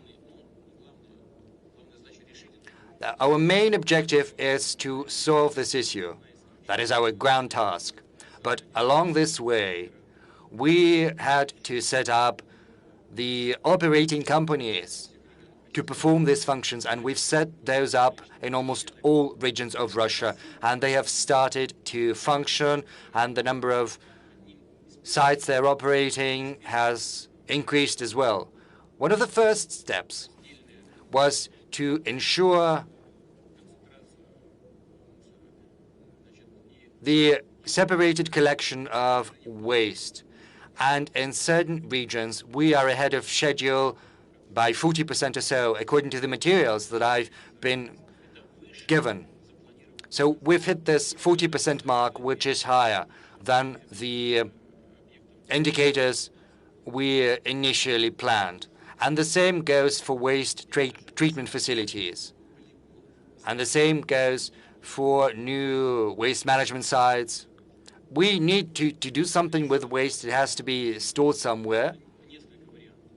And there are different options available. There can be incineration plants, waste management plants. There are other waste treatment procedures. Some waste simply cannot be removed, and it has to be stored somewhere at a special site as far from the residential areas as possible. And this is the work we are pursuing, and so far we're ahead of schedule, as I said. And this is a good sign. Of course, the question always remains, how do we explain to the people that there is a good rationale behind our decisions to construct waste treatment facilities here or there? Mostly these waste treatment facilities, they're not only in Leningrad region, far from St. Petersburg, far from big cities and towns. You know, there are some waste treatment facilities that are located inside big cities, like in Japan, when there are waste treatment facilities at the very heart of the city. And they are fully functional, and they have no negative impact whatsoever on the environment or on the health of the citizens.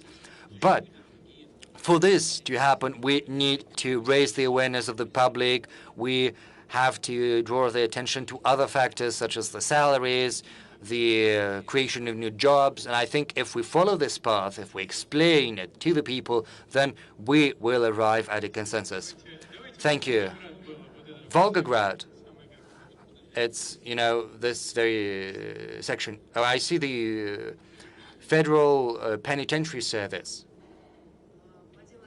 Yes. Mr. President, please introduce yourself. My name is Ksenia Sobchak. I didn't see you too far from here. Well, that is why I'm wearing this red dress. You know, once the archive of torture was published, you know, I just came from Irkutsk, and we are following this topic of this archive, and right now there is a heated discussion about Leonid Sagalakov, that is head of the regional Federal Penitentiary Service, and recently he was appointed as a general. So I would like to ask you whether you get any objective information on such people, because there is a lot of evidence showing that this particular person was involved in those torture.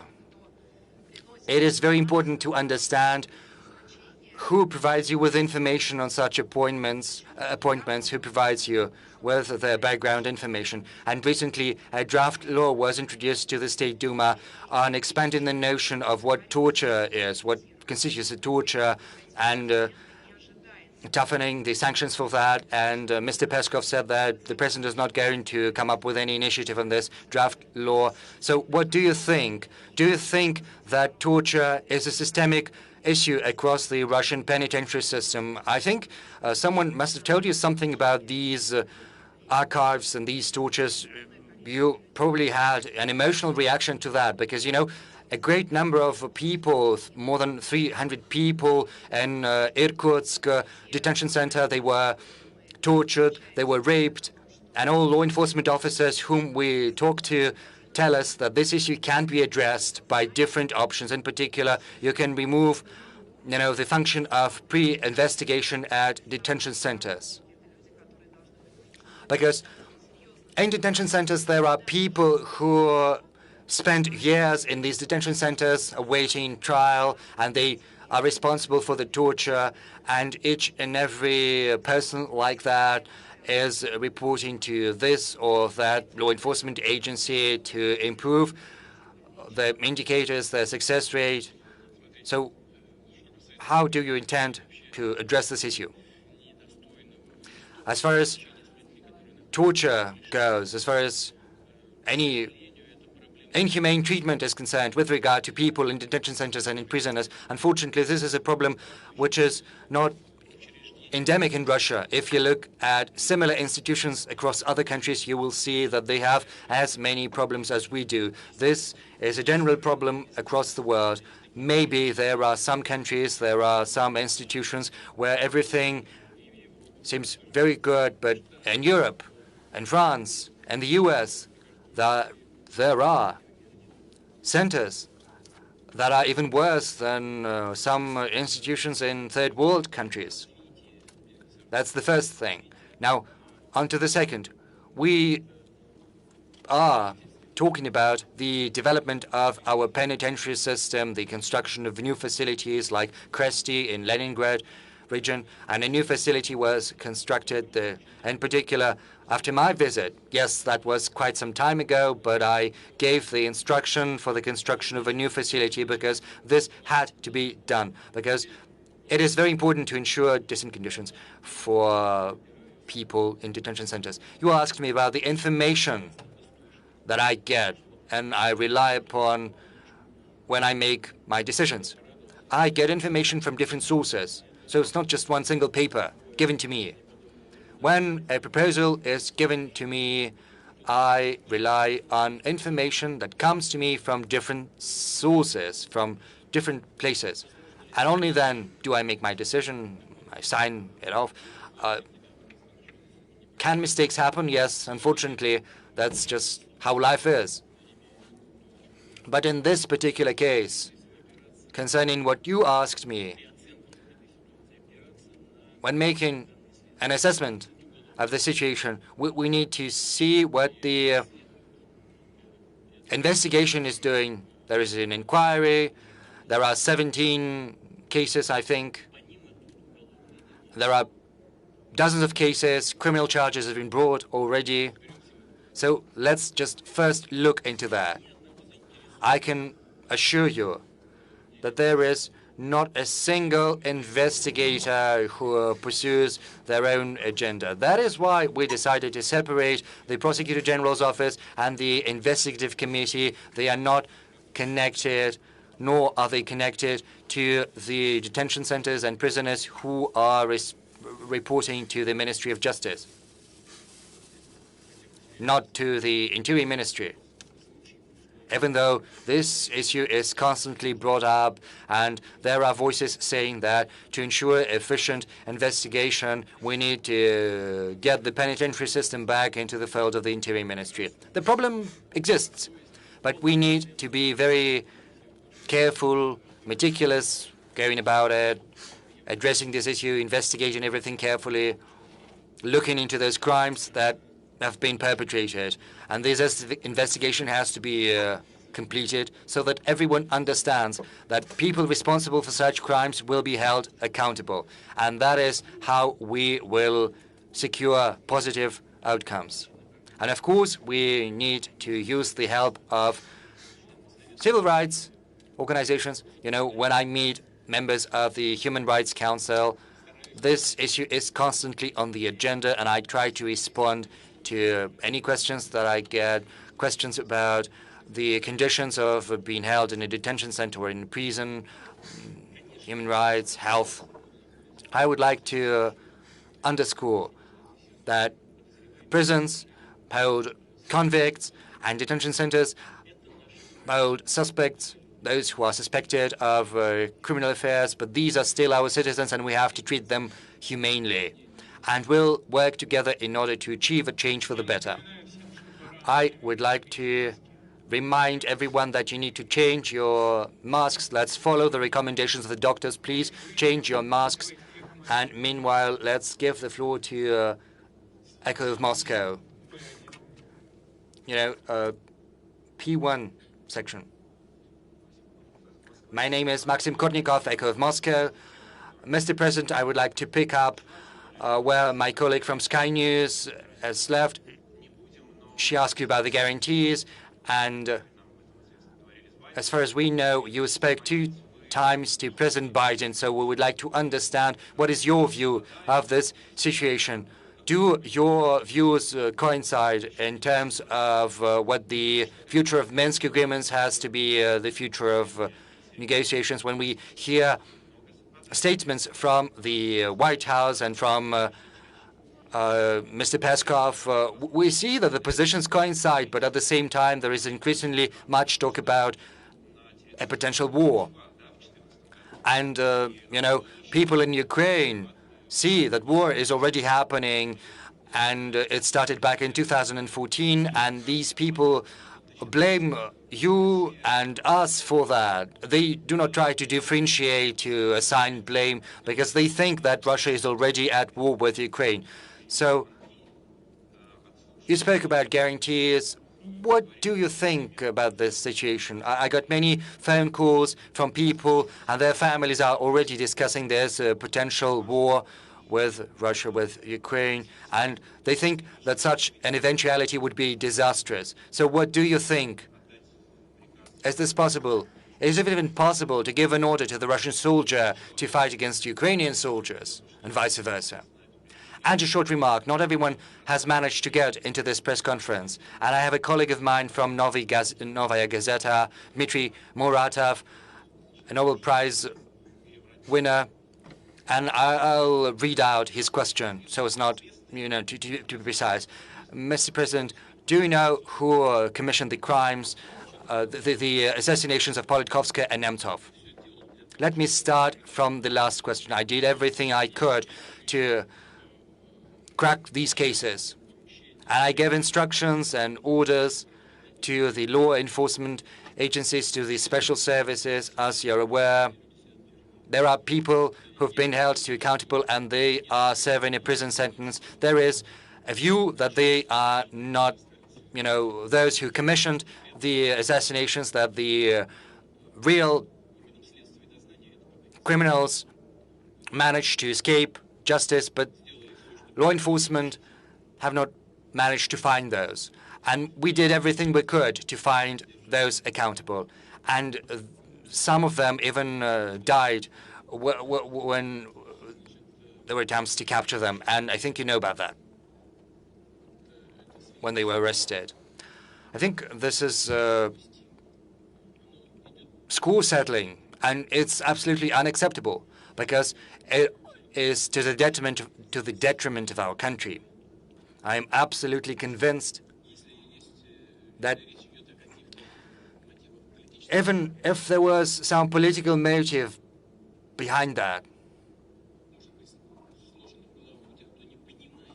then I think it only happens in the heads of those who do not understand what they are doing.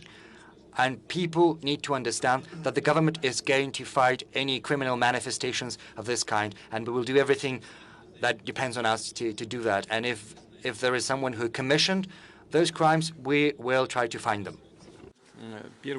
Now, second point, with respect to the future of Donbass. The future of Donbass is determined by those who live there. That's it, as simple as that, and it can't be otherwise.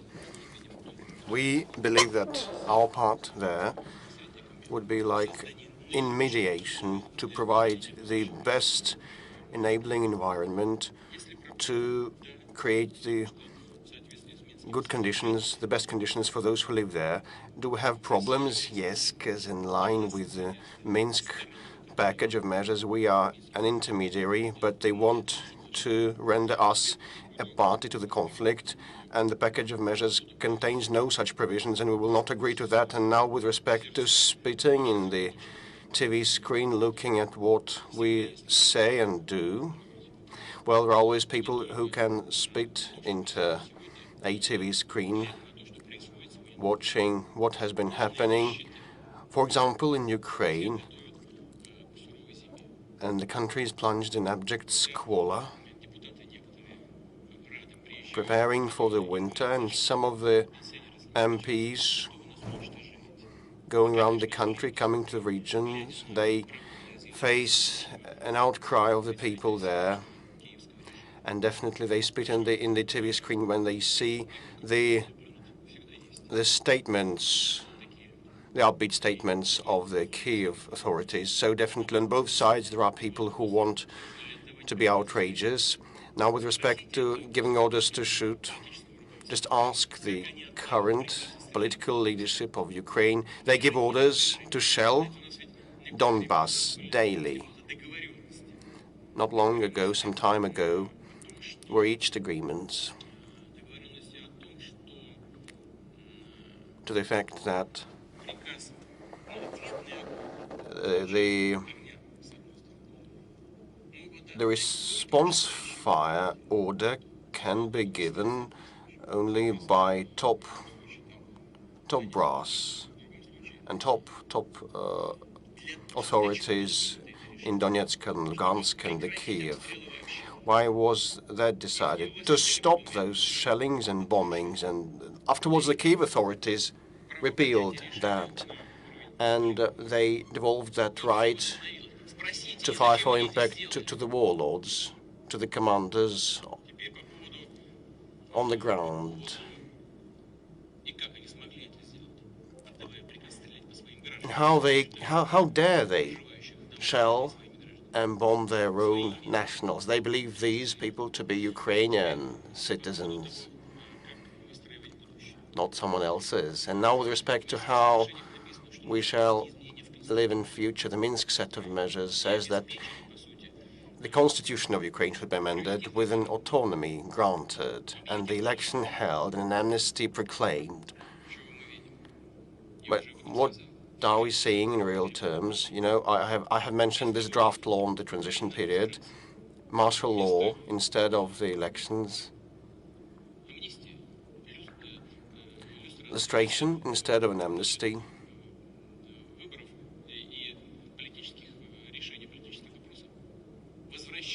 a return of the troops to the permanent stationing site instead of political procedures and elections.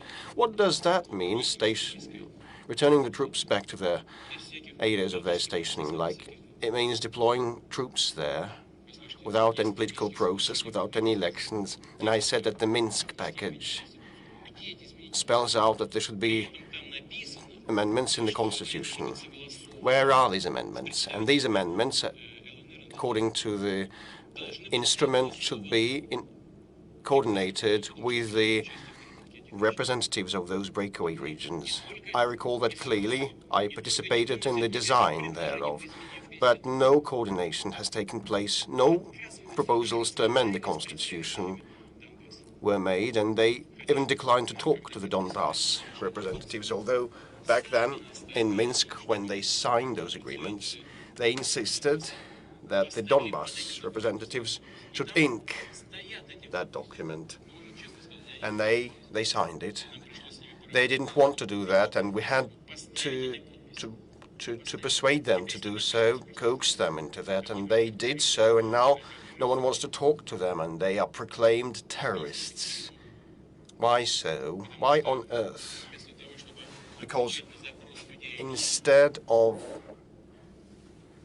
accommodating the demand for peace that people have, capitalizing on that sentiment in the Ukrainian society, the President Zelensky, when he rose to power, he fell under the influence of the radicals as well as the previous leaders, those Nazi elements. But what is the problem, the main problem for us?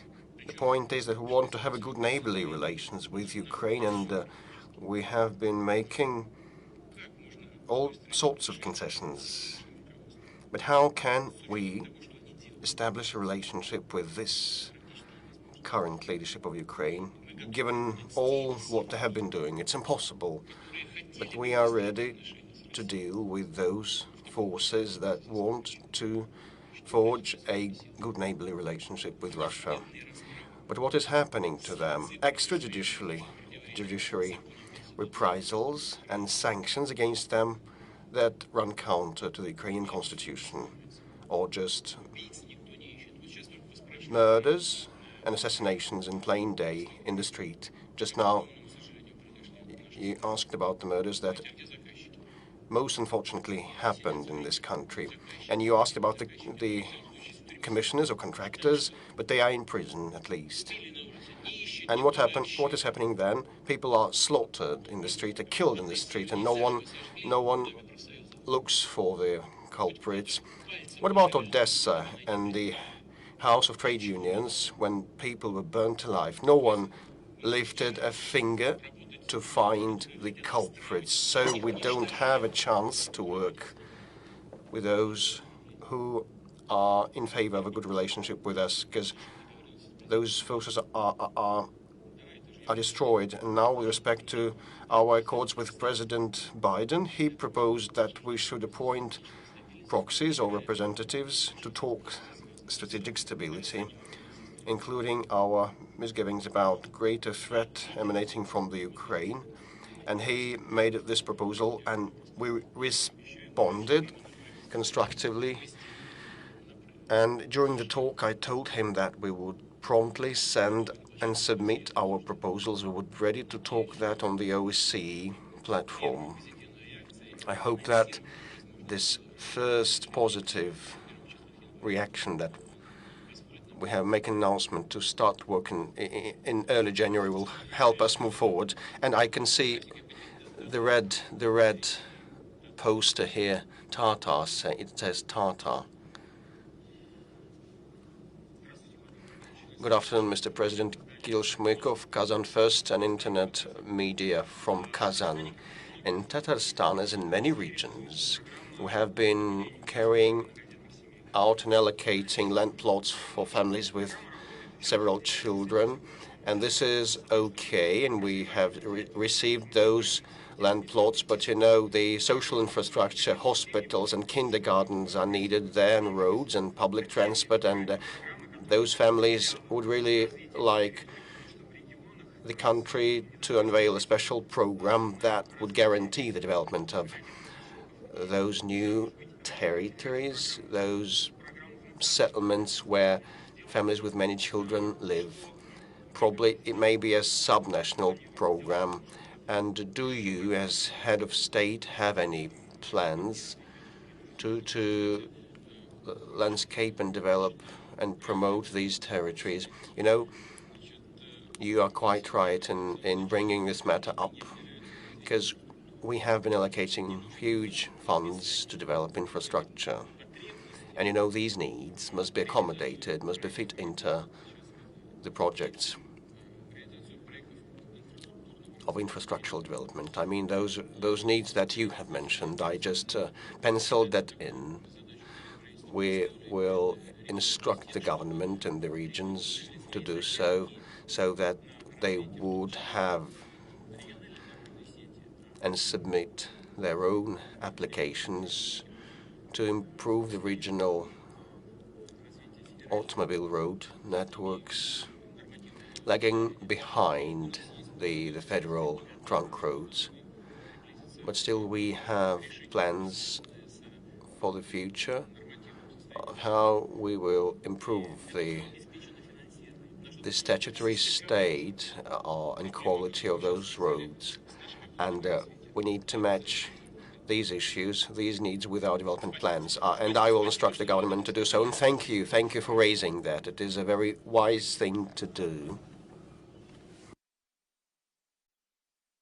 Colleagues, just a minute. I wanted to say that the army of families with many children account for a bulk of our society, and we've been writing about them, catering to them, and they have been expressing gratitude to you for locating land plots. But yeah, and I understand that, and the 500 billion that was earmarked to develop infrastructure, and 460 more as part of the national project, and the funding from the National Welfare Fund should be rewired properly in order to be a solution to the complex objectives, including supporting the families with many children. And could we reach somewhat farther? The back stalls. Let's take someone from the back stalls, and here we have Volgograd. Will you raise your crimson placard? Very good day, Mr. President. Anna Kurho, Volgograd's municipal TV.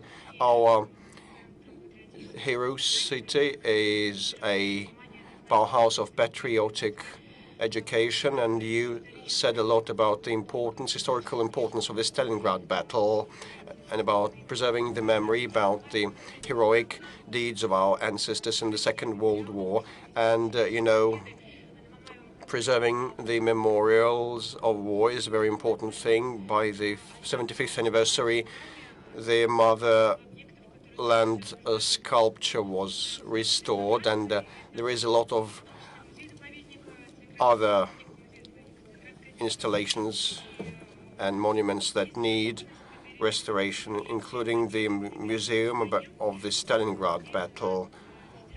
Can we hope for the federal support to restore these facilities? And if I may, another question on exoskeleton. Our scientists have designed the exoskeleton for the patients with impairments of the skeletal systems. And one of the patients couldn't hold a spoon in her hand, and now she's 4 times Paralympic swimming champion. So thanks to the rehabilitation, she managed it, and people from all other regions and countries came to get rehabilitated. But local resources are insufficient, I believe, and why not establish an all-Russian center for the development and production of artificial limbs and exoskeletons? Definitely we should spare this a thought, because we have programs that cater to people with health impairments, and money is allocated, and the priciest things must be purchased, including from abroad. And I'm sure that those people that you have mentioned and their inventions are much less expensive than the international items. And I will flag this up with the government, and we'll think how to support these researchers, and whether we should establish a new center or there is another structure in place, and probably we will be able to provide other options of support to them, including via the SME support channels and welfare avenues, and supporting people with disabilities. There are different tools in that kit, and I will instruct the government to think what options to pick. Number 2, the federal support for the culture installations and establishments. Definitely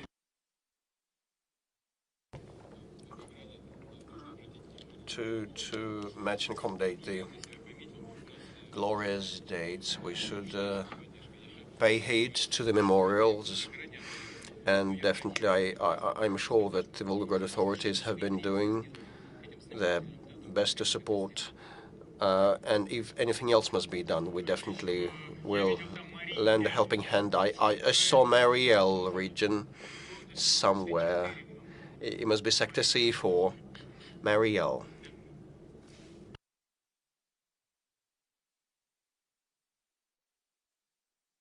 A very good day, Mr. President, dear colleagues. My name is Anastasia Petrova. I represent the Republic of Mariel. Mary Truth newspaper. Mr. President, you propose to proclaim the next year the year of intangible cultural heritage and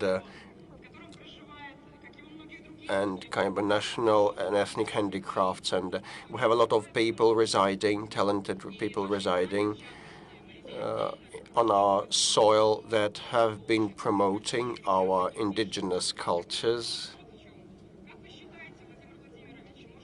So how do you think, Mr. President, whether we would come up with a law on handicrafts and promoting the arts and crafts? And I hope that my editor-in-chief will forgive me and the administration will forgive me. It is the first time that I have a chance to ask you this question in 20 years. So I have a small, tiny request to you, Mr. President. You know that, well, there is only one rail route from Yoshkar-Ola to Moscow, and we really would want to have more routes like servicing the Nizhny Novgorod, Samara, and Vladimir destinations. Because in May I had to go to Nizhny Novgorod and I ordered a BlaBlaCar vehicle, and you know I receive messages from con artists that want me to remit money to them, but you know the elder generation, I mean the people who want to travel to Nizhny Novgorod or Vladimir, they would remit the money to the con artists and fraudsters. So probably I think we should expand the railway network so that we could travel to other cities as well from Yoshkar-Ola. Thank you, Anastasia. I will talk to Oleg Valentinovich, the CEO of Russian Railways, and he will receive an instruction to look what the connectivity of the adjacent regions is in terms of rail tracks. Definitely the Russian Railway operates under market terms, and they want to see whether the passenger flow is there. Well, but let them try, let them have a go. I hope that he is listening to me and he's watching us, but still I'll give him a special call, and I hope that something will be done about that and the connectivity issues, giving the vast dimensions of our territory is very important economy-wise and from the perspective of people's convenience. Now, with respect to handicrafts, we have made up our mind to support those who wish to develop the handicrafts and promote them. And in Mariel and other republics, we have a unique situation. When I came there and I saw people living there, when I saw what they have been using from the legacy from other generations, definitely I have the desire to support those indigenous traditional handicrafts, and we'll try to do our best. Thank you for raising this matter, because our versatile, multi-ethnic country should be supporting the indigenous and vernacular cultures and languages. So this is quite special. Thank you. All right, let us not forget those without the posters. Let us, yes, the central row, the young man over there. Please introduce yourself. Hello, Mr. President. I represent the Radno newspaper of Vologda region, Artyom Vovat. I have a question. You know that the Vologda region is the home place of Father Frost, and in particular the city of Veliky Ustyuk. You've been there, I'm sure, and yesterday one of the people of St. Petersburg has sued our Father Frost for not complying with his wishes for 23 years. He hasn't granted any wishes to him. What do you think about our compatriots who have recently started to use the hype or trying to capitalize on any topic there is? And that's the first question. And the second one, what is your relationship with the Father Frost, Santa Claus? Does he grant your wishes, and do you have any wishes before the upcoming New Year? Since I would like to ask you a good and nice question. Are we talking about an adult man? Yes, he's a lawyer from St. Petersburg, and for 23 years his wishes haven't been granted. I think he's quite an adult and grown-up man. All right. That's a grown-up man from St. Petersburg and a lawyer. So am I. That we have something in common with this man. So what can I say here? I would like to say the following. Since I am also a lawyer, I could be an attorney for Santa Claus or Father Frost, and I would like to remind this lawyer that Father Frost grants the wishes only for the good boys and girls. So he'd better analyze his own behavior, and perhaps he could find something that was bad about him which prevents him from receiving his New Year's presents. That would be the first line of defense for me as a lawyer. Speaking of hype, it's good as long as it's not malicious. But if there is any sense or speck of good humor about that, then there's nothing bad, I think. And what is your personal attitude to Father Frost? Well, so far, me and him have been quite well, and I'm grateful to him for being here today with you in the quality and in the post that I'm holding, and I'm even more thankful for that to the people of the Russian Federation for trusting me with this high position. And I hope that Father Frost will accompany each of us not only with presents, but also with carrying out and implementing and succeeding in all our plans, the plans of each citizen of the Russian Federation. Let us move sideways. Yes, someone without a sign. Russia 24. Yeah, no, sorry, Dmitry. Sure, Russia 24 will have their question, but there's someone with a sign saying the overpopulation or the relocation. Yes, that is always a very acute matter. Good afternoon. Thank you very much. My name is Darius Shevchagna. I'm the city of Syktyvkar from the Republic of Komi, and for 11 years I've been working as a public activist, working on the community and utilities union of Republic of Komi, and I'm also a journalist. And one of the key matters that the citizens are asking about are related to the relocation program for the people living in dilapidated housing. Our country has a unique experience of financing such projects of resettling and relocating people living in dilapidated conditions, and currently we are in the middle of the second program for all the regions. And so first I have a proposal for you. Could you consider the possibility of extending this program? The current one has been working from 2019 and will keep on until 2024. If possible, could you keep up the financement?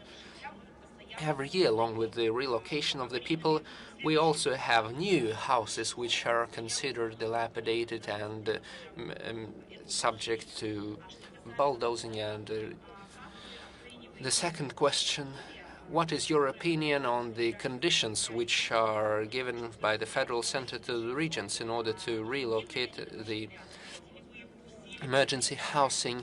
Will we change the conditions for such programs? And could you please take a closer look at the relations between the relocatees and the banks? For many citizens, the apartments are subject to mortgage.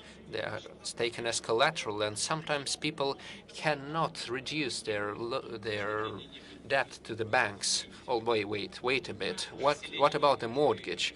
What is the link between mortgages and the dilapidated housing? See, here's the thing. Several years ago, many people bought their apartments using mortgage, and then their apartments begin to be considered as emergency housing. So if any program is adopted, then they are forced to keep on the payments to the bank and stay in their emergency apartments. And they understand that they cannot sell that, and they will have to keep waiting and at the same time keep paying to the bank. And this is a concern for many many people. The housing in disrepair is a very urgent problem for many regions, including the Republic of Komi, and the local authorities are trying to take stock of the housing in disrepair, mostly wooden buildings, which are currently considered disrepaired, but they would not be included in the program, since it only involves the houses which were declared as in disrepair before the 1st of January. So we expect that the houses considered as disrepair this year must also get involved in the program. So here's the thing. We must find a solution for the problem of mortgages for these people who have nowhere else to go. All right, please take your seat. Yes, the first program was only involving a certain time of period of disrepaired housing until the 1st of January 2018. I've mentioned this many times, and let me say this again. We must help the people in these situations. We must get them out of the slums and the disrepaired houses. Speaking of the mortgages for the disrepaired apartments, this is a special situation. This talks leaps and bounds about the quality of the construction. So we must see what we can do about the construction companies. We will help them, of course. So the first question about the co-participation and co-financement by the regional authorities. Overall, and I mean it, regions are always eager to reduce their own participation in the financement while allocating more for the federal budget. This should depend on the regions and their specifics as well as the state of the regional budgets. For the people, it does not really matter who is paying for the program. They do not care about the relations between the Russian finance ministry and the regional finance authorities. The people are concerned with their own problems, and if the state authorities actually believe that they represent the state, they must think about the people and their needs. Naturally, we will keep adjusting this mechanism, keeping in mind that the financial capacities of the regions are growing, and the revenue of the regional budgets has significantly increased. And the finance ministry is well aware of that, which is why we will stick to the reality. We are always working on that. We're always monitoring that and discussing this within the government. And your question is another reason to get back to this question and have another discussion. And now, we all must also think about the people who are paying the mortgage payments, who have bank loans. I do not have an answer right now, but we will try to find one. And if this problem actually exists, we will definitely find it. Speaking frankly, this is the first time I've heard about it. I've always thought that the housing in disrepair was built a very long time ago, sometimes in the 50s, and that is why it is breaking down, and we had to take the people away. But if there is actually a problem that you're talking about, sure, we must deal with that. But the most important part of your question is whether these programs will continue in the future and whether we will continue the program for the relocation after the 1st of January, and if we will keep allocating the money for that. Yes, we will. The program is currently being prepared.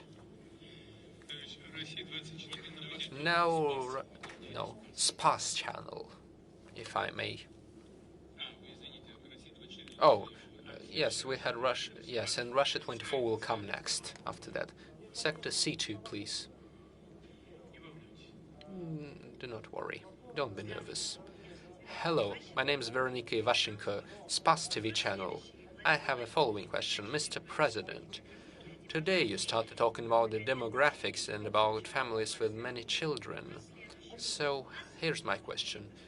We all know that our main problem in Russia is the demographics, the population. Currently, Russia is unwilling to give birth to new children. Our life is getting better. We have all these benefits and quality of life, but for some reason people are not bearing children. And if we take a look at the statistics for divorce, it seems that we have no experience of building families. What is the reason? What is your opinion on that? is this a disease of spiritual matter?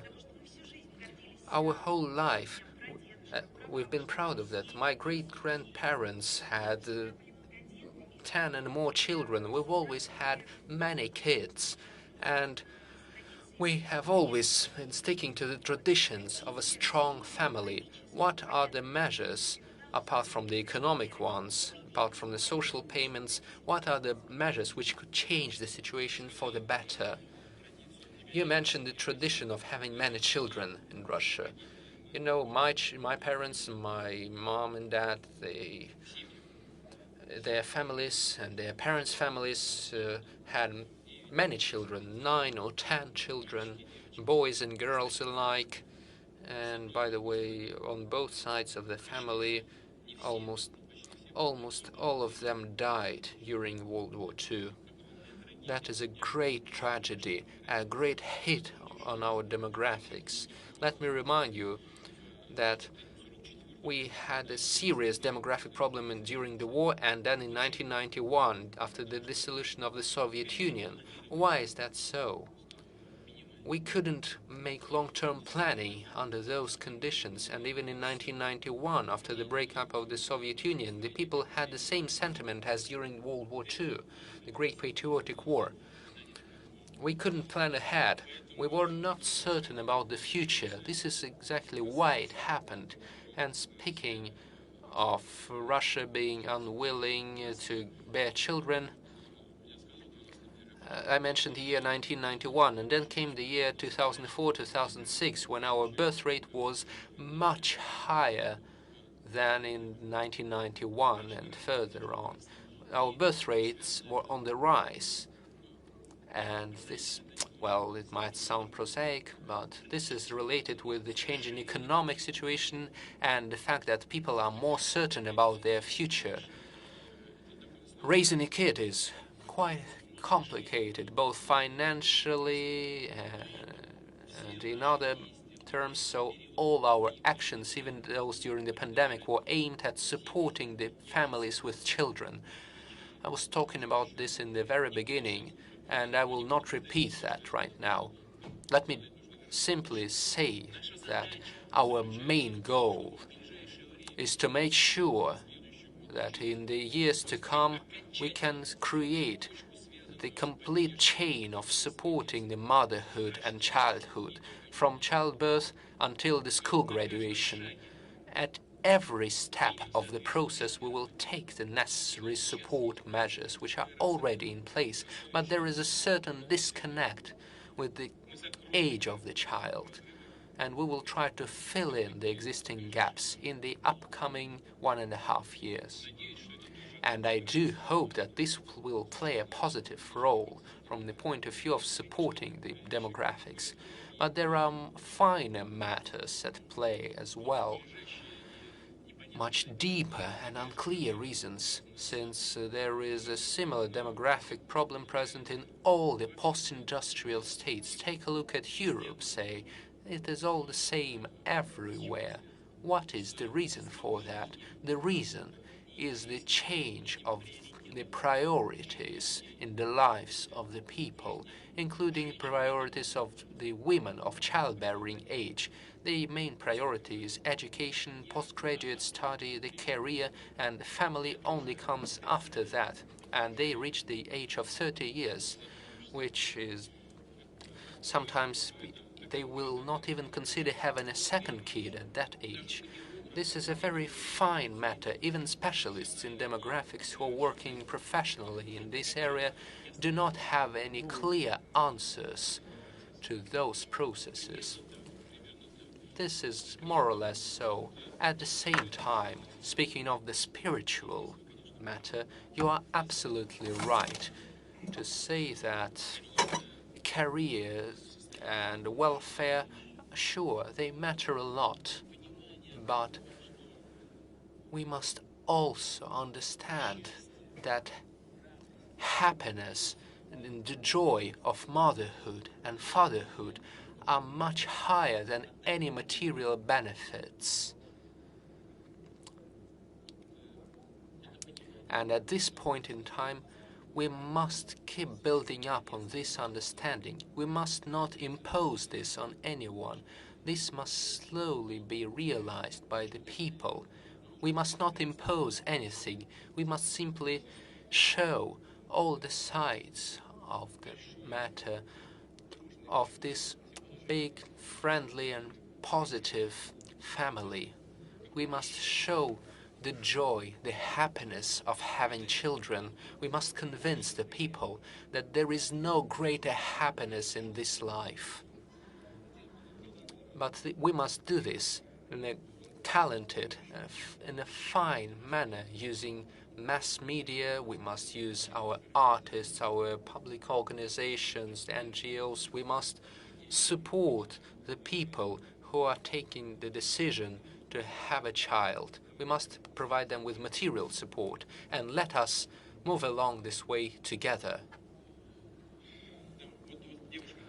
Yes, I see a lady with a sign saying pain. What happened?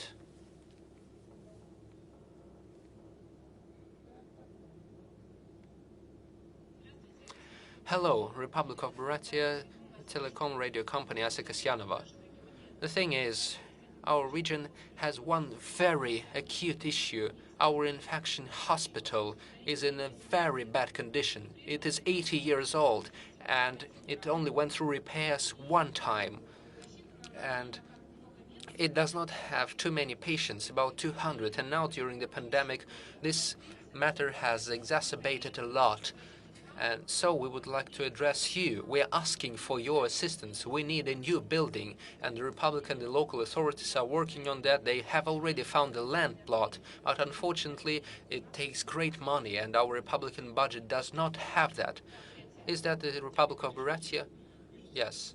Of course you do have the money. The people are just trying to save that. And this is a question for your authorities. And it was the right thing to do, to ask this question. I promise that I will look into that and see what we can do to solve this. It is a very relevant issue. It is more than the pandemic. This is about any future possible scenarios.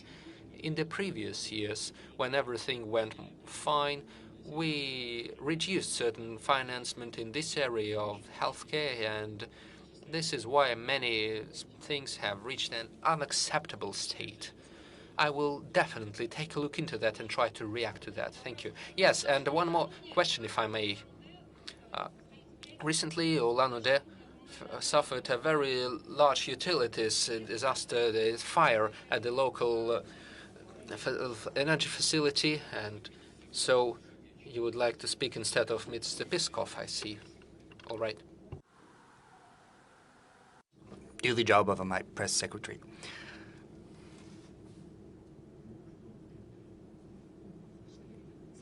Can you hear me? Good afternoon, Mr. President, colleagues. My name is Vladmir Putin, TV channel. The thing is, at the 3 in the morning, there was a big utility incident in Buryatia, in Ulan-Ude. There was a big incident at one of the heat and electricity stations, and 1/3 of the city is left without electricity and water. Right now, they're trying to calculate the losses, and it seems that the repairs will be very costly. The funding has not got to be enough, so the authorities would like to request for federal assistance. And there is another question, Mr. President. Recently, there's been talk that Lake Baikal can become a federally protected territory. We have a similar case, Tunkinsky National Park. People who live there have run into difficulties in getting a license for their land plots and in some other respects. So can you tell us anything about what's going to happen to Lake Baikal?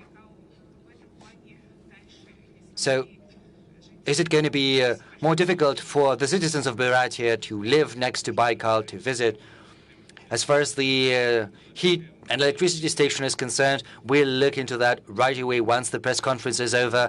I will look into that. I'll find out what's happening and what I can do to help. Secondly, regarding Lake Baikal, I haven't heard heard of that. I didn't even know that there was any discussion about making it a federal territory.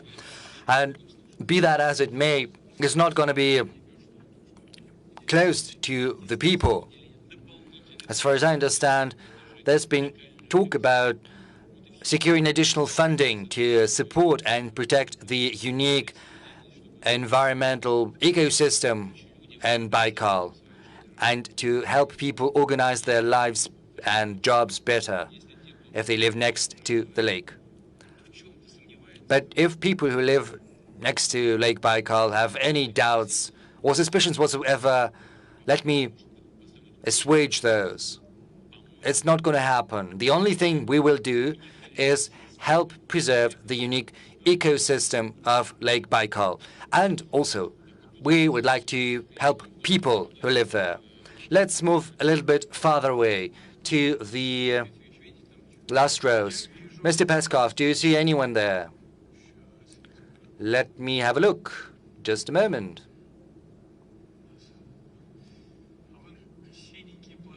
I see a blue sign. Can you raise it high a little bit? Yes, that one. Go ahead. Good afternoon, Mr. President, colleagues, Kazakhstan TV, Indira Bagadar. Mr. President, can you tell us what Russia's priorities are going to be in bilateral and multilateral relations with Kazakhstan in the near future? As far as we understand, you had a scheduled visit to Kazakhstan, but due to the sanitary conditions, it didn't happen. Are you planning to visit our country next year? Indira, right? Yes. Let me tell you the following. Kazakhstan is one of our closest allies. We have unique relations. We've fostered with Kazakhstan. The groundwork was laid by the first president, Mr. Nazarbayev, and right now the new president has picked up the baton, trying to sustain the high quality of our relations. And we have very close, good, friendly relations with the new president. Yes, indeed, the pandemic has precluded Kazakhstan from holding offline meetings that were scheduled. But I'm hopeful that the president of Kazakhstan, as well as the first president of Kazakhstan, will accept my invitation and will come next week to St. Petersburg. There's going to be a traditional informal meeting of the CSTO and the Eurasian Economic Union. I do hope that this is going to happen. I look forward to that. And in a preliminary fashion, we've already obtained the agreement of the leadership of Kazakhstan. Now, moving on to our priorities. Economy, of course, is our priority. In economy, we pursue different avenues of cooperation, but the most important objective we have is to change the structure of our economic ties so that we could emphasize more high technology. I refer to digitalization, of course. There are other important avenues like genetics, medicine, outer space, exploration, because with Kazakhstan, we have been working together on Baikonur launch site. And I agree with the agenda formulated by our friends from Kazakhstan. If we work together, then Kazakhstan should not just serve merely as a platform for launching space vehicles. Kazakhstan has to take an active part and make a greater contribution to this activity, developing its own competences, and I agree with that fully. We are searching for the options, and I'm confident that they will implement these plans. We have very good humanitarian ties as well, and I'm grateful to the leadership of Kazakhstan for the great deal of attention they are paying to supporting and developing the role of the Russian language. You know all too well how many people in Kazakhstan study and speak Russian. This is a Russian-speaking country in the fullest sense of the word. The number of schools that teach Russian is growing as well. And, the branches of universities, they do the same. You've got very good universities. We work with Kazakhstan as a country that is an active participant of the CSTO, the Collective Security Treaty Organization. And I would like to draw your attention to the fact that military equipment and other types of equipment are supplied to Kazakhstan at Russian domestic prices. And the first president of Kazakhstan was at the origin of the Eurasian Economic Union. So I am hopeful that the speed, the momentum we've managed to gain will be preserved. Well, if Buryatia has given back the functions of the press secretary to me, yes, they did it, not me. So, yes, if that happened, then let me take up the mantle once again. Russia 24. Yes, please. Mr. President, hi. We're here once again. We would like to ask you about Rosnano. As some experts say, the situation has taken the negative scenario, little information, and debt is very big, and company says that the debt is disproportionate, speaking about restructuring, whereas Fitch agency says that this is a test for the government. Everything that's happening around Rosnano, because, you know, there were state guarantees provided when the lending was provided to Rosnano, and right now the government has to respond whether it's gonna financially protect these high-risk investments. So what is your response to this question? Is the government going to pay back the debts of Rosnano, and what are the prospects of the company in general? Thank you. Indeed, this is a complicated matter. I'm not going to cite the figures, 140 billion, 102 billion. There are different assessments and different opinions with regard to the level of debt at the government and within the company. As you know, there's a new leadership at the company, and they have a blank check to carry out an objective assessment, to engage top-notch experts to understand what the situation really is within the company. Indeed, there is a big volume of state governments guarantees provided to Rosnano. But the thing is, it's a venture company, basically. And I'm not going to hide that. I was one of the people who initiated the establishment of the company. Because back in the past, I was pushing the government and the finance system, the economic system. I was pushing them towards, you know, creating our own GLONASS satellite constellation.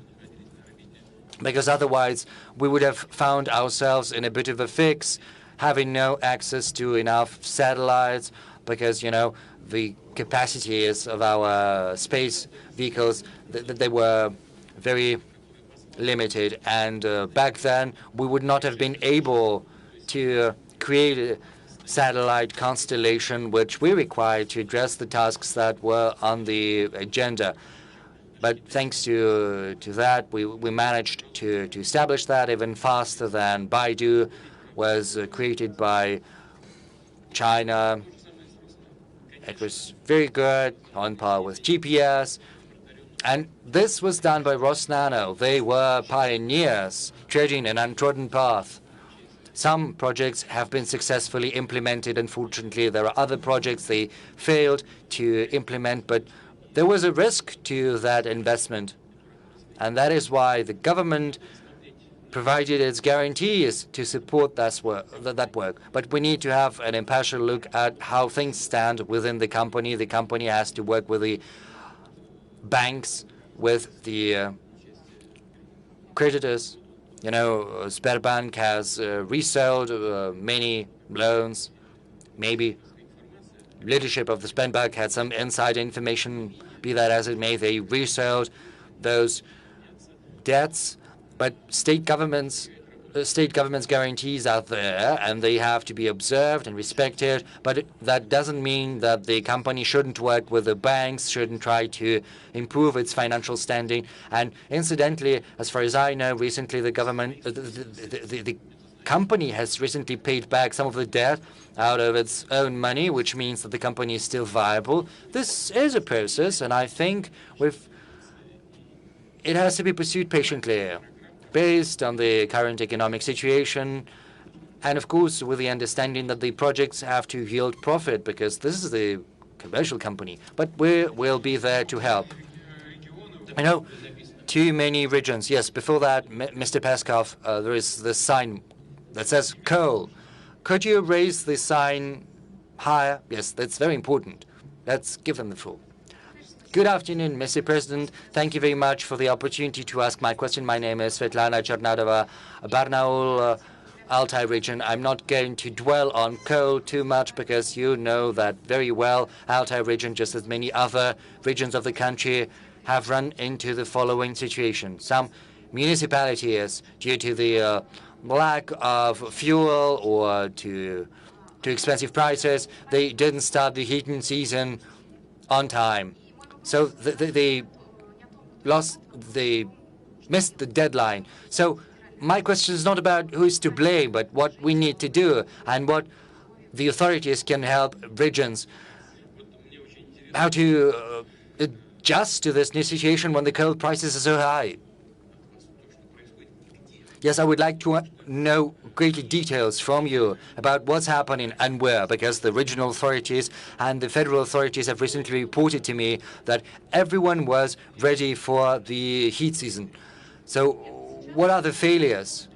No, everything is in order right now and heat is being provided, but there was a certain problem before that, when municipalities were saying that the coal was too expensive. So the heat season has started, but the prices are still very high, and municipalities have to secure funding for that. Well, yes, it's only natural, but that's why the subsidies are there.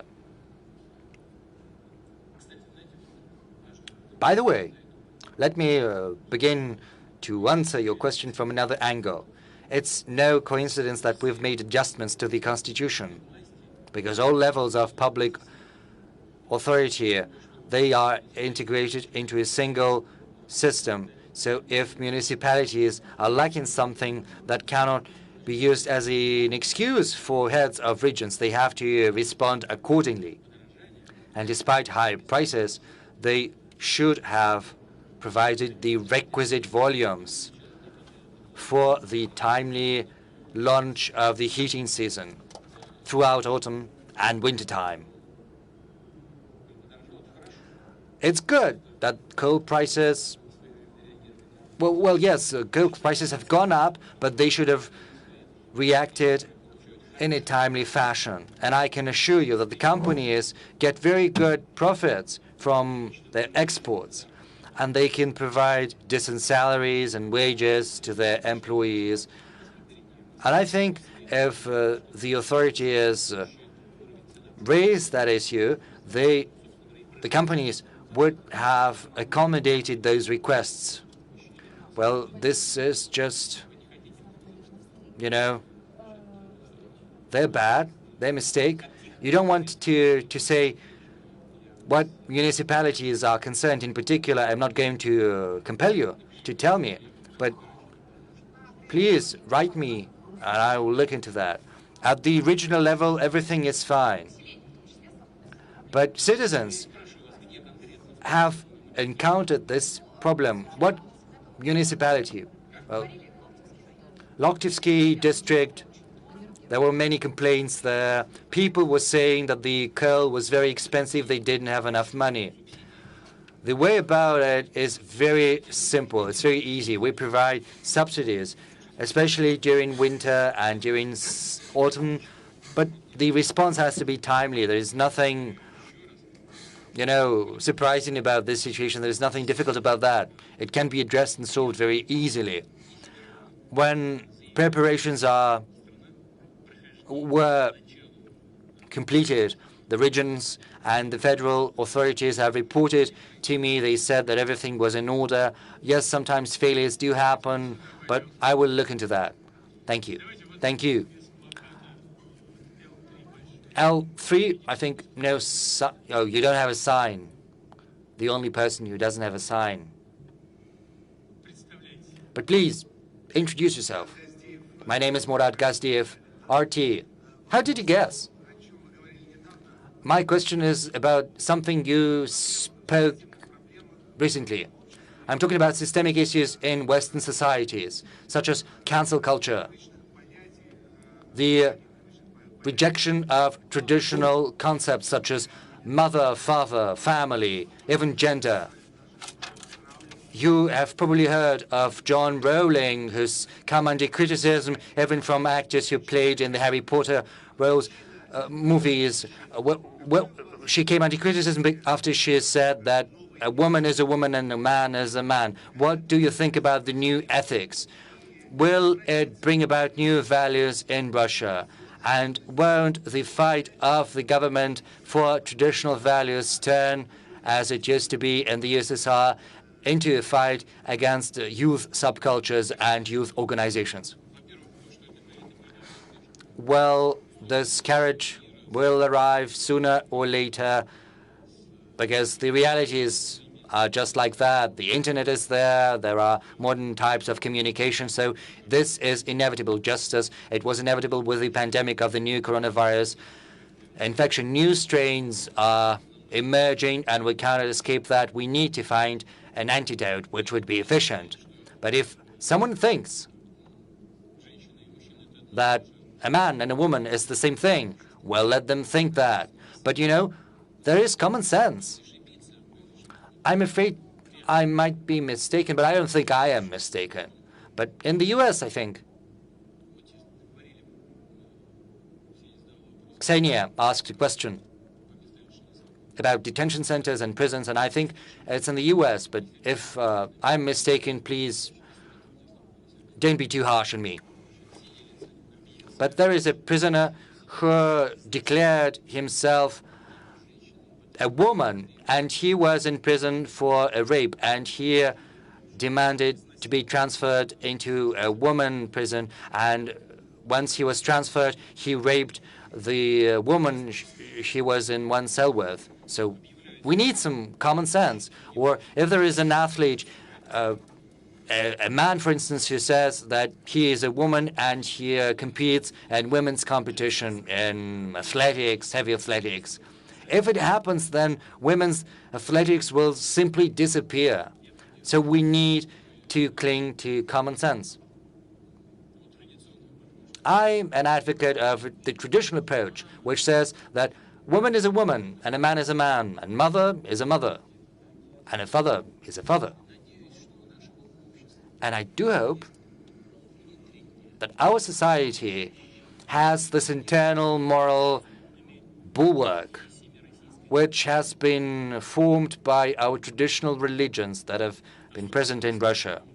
The characteristic feature of our millennial society and its power consists in the fact that Russia was built as a multi-religious, multi-ethnic state, and we learned to treat one another with respect.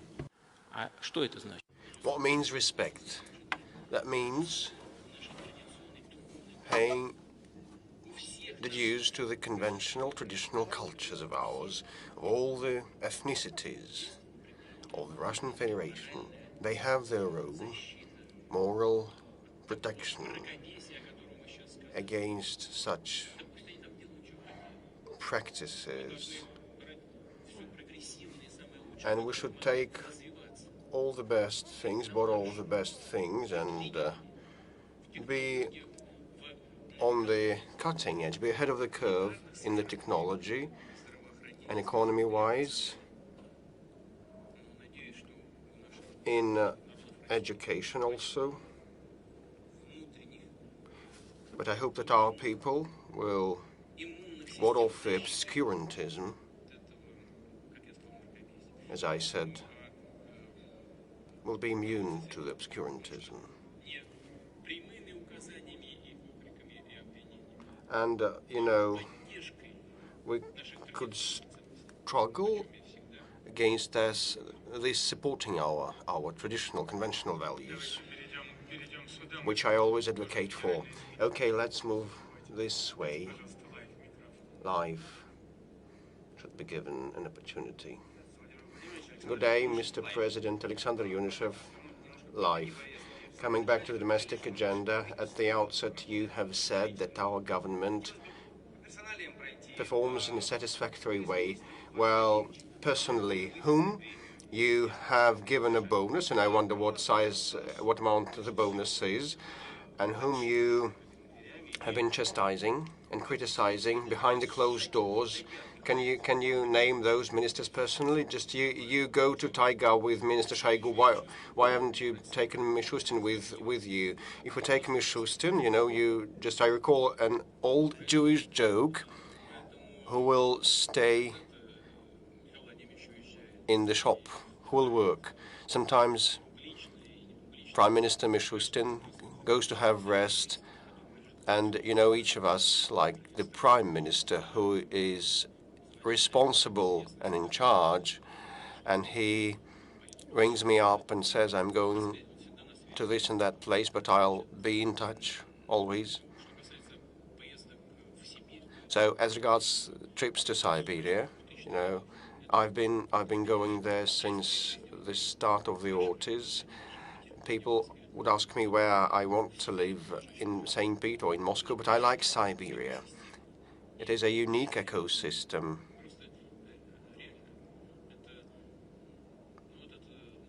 And it is the golden reserve of Russia, are Siberians, in terms of their values and moral qualities. Definitely, every society is a motley horde, but still. As regards criticizing, chastising, or praising someone, I don't have anyone I favor in a particular way. If I see that someone starts underperforming or starts skirting some things, getting around some things, I always indicate that I don't have any favorites, and I actually try to guarantee that there is the proper attitude towards the issues that we discuss and resolve. And as regards the bonus, yes, I believe that as a result, as an outcome of their efforts to overcome the pandemic, some of the members of the executive office and the ministers deserve a bonus. But, in this case, we should not judge on a case-by-case basis, but rather assess the overall efficiency of the government. We shouldn't earmark one individual too much and neglect others. But 5 pennies would not be enough. So anyway, the team's work must be assessed. It's not about the individual performance, although this also should be done, and I have been doing that, believe me. But like saying that this man is good and this man is bad would be a wrong thing to do, because it is not about whether this individual is good or bad. The main thing is to accomplish our goals, is to be efficient. If we accomplish that, including myself, it's good. If not, it means that we are underperforming. Just some international media. I saw Raya, the Italian colleagues. Thank you. Итальянское телевидение. Sergio Baini, Italian TV. How much the relationship between Russia and Italy has changed under Mario Draghi premiership, and whether Italy can act as a broker between Russia and the EU? Well, our relations, as far as I feel them, I mean the bilaterals between Russia and Italy,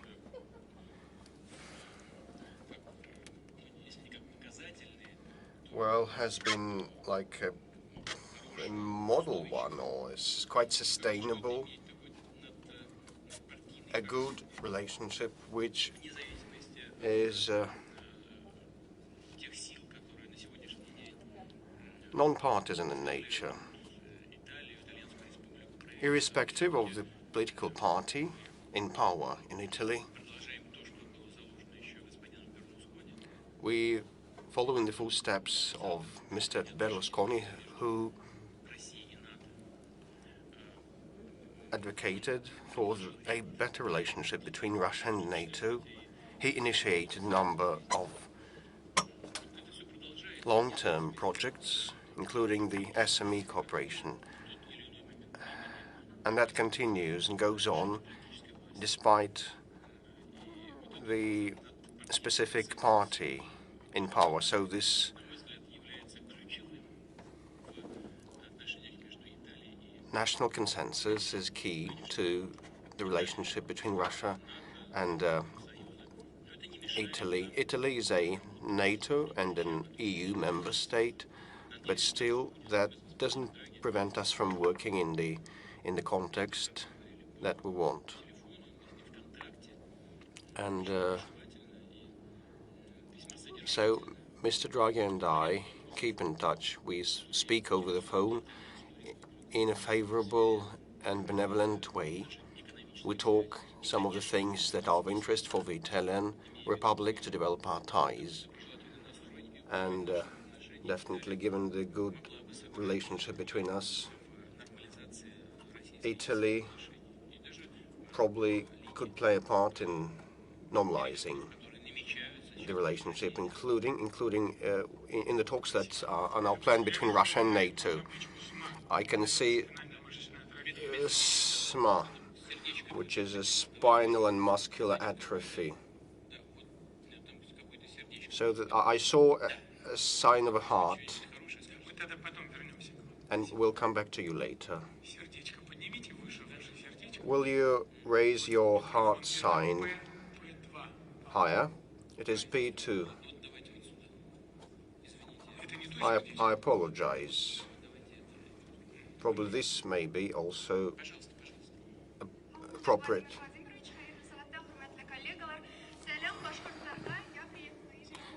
I come from Bashkortostan.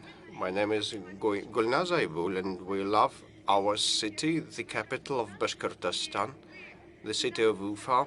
And recently you signed a decree to commemorate 450th anniversary of our city. So I want to know what support the Federal Center will provide to us.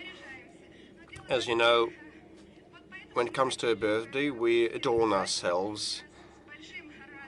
So, and definitely would like to have the high-profile celebrations, but it's not about round dances or any festivities. What we want is to have good infrastructure, new buildings, and good roads. So I wonder what support the Federal Center and you can render us. And are you preparing a surprise, and are you going to come?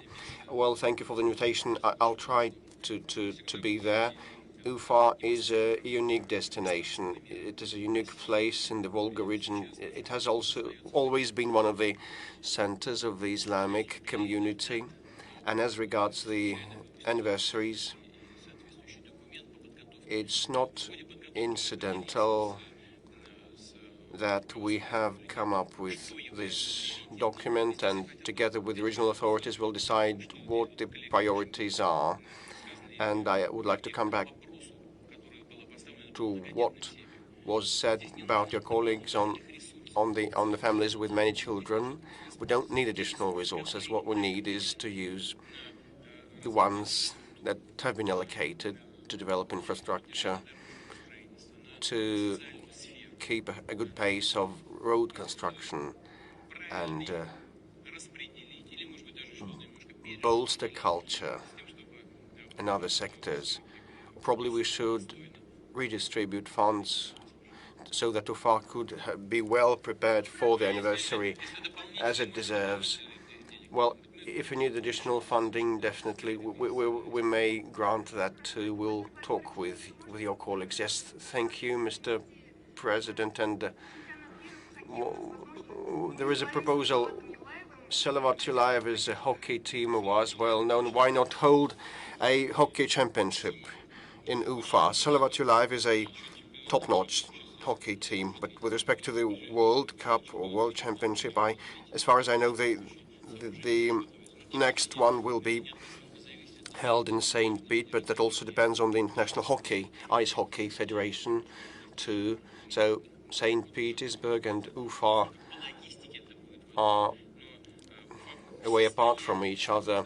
But definitely Ufa is capable of having and hosting a highest class international sports event. We'll think it over. Thank you.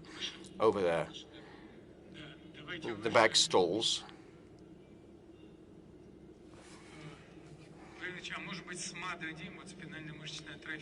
So with the spinal muscular atrophy, well, why not give the floor to the very good day, Albert Musin, Yekaterinburg. I have two topics. SMA is the second, but my first priority is to support the students' games so that the students' games would take place as scheduled, and we have brought you a ball with the autographs of the best athletes, the wrestlers, the racers, and others. Well, we hope you'll receive this ball with their signatures. Well, now that you have mentioned that, definitely, I'm sure to receive it. And the second topic is the SMA. A major development happened. The golden jab, the Zolgan SMA drug was authorized in the Russian Federation, and this SMA is an impairment, a disease that congenital disease that will not allow children to live more than 2 or 3 years. They would die, and now many families have a hope to receive this support and to receive this jab. And but what the mechanism might be, they wonder. Is it going to be the Circle of Good foundation that supports the SMA stricken children to receive the money and their families to receive the money? So how can the parents with children that are impaired in this way receive this assistance, this aid? As a matter of fact, time is short for them. It's a matter of months. In our region, we have 33 children that were diagnosed with SMA.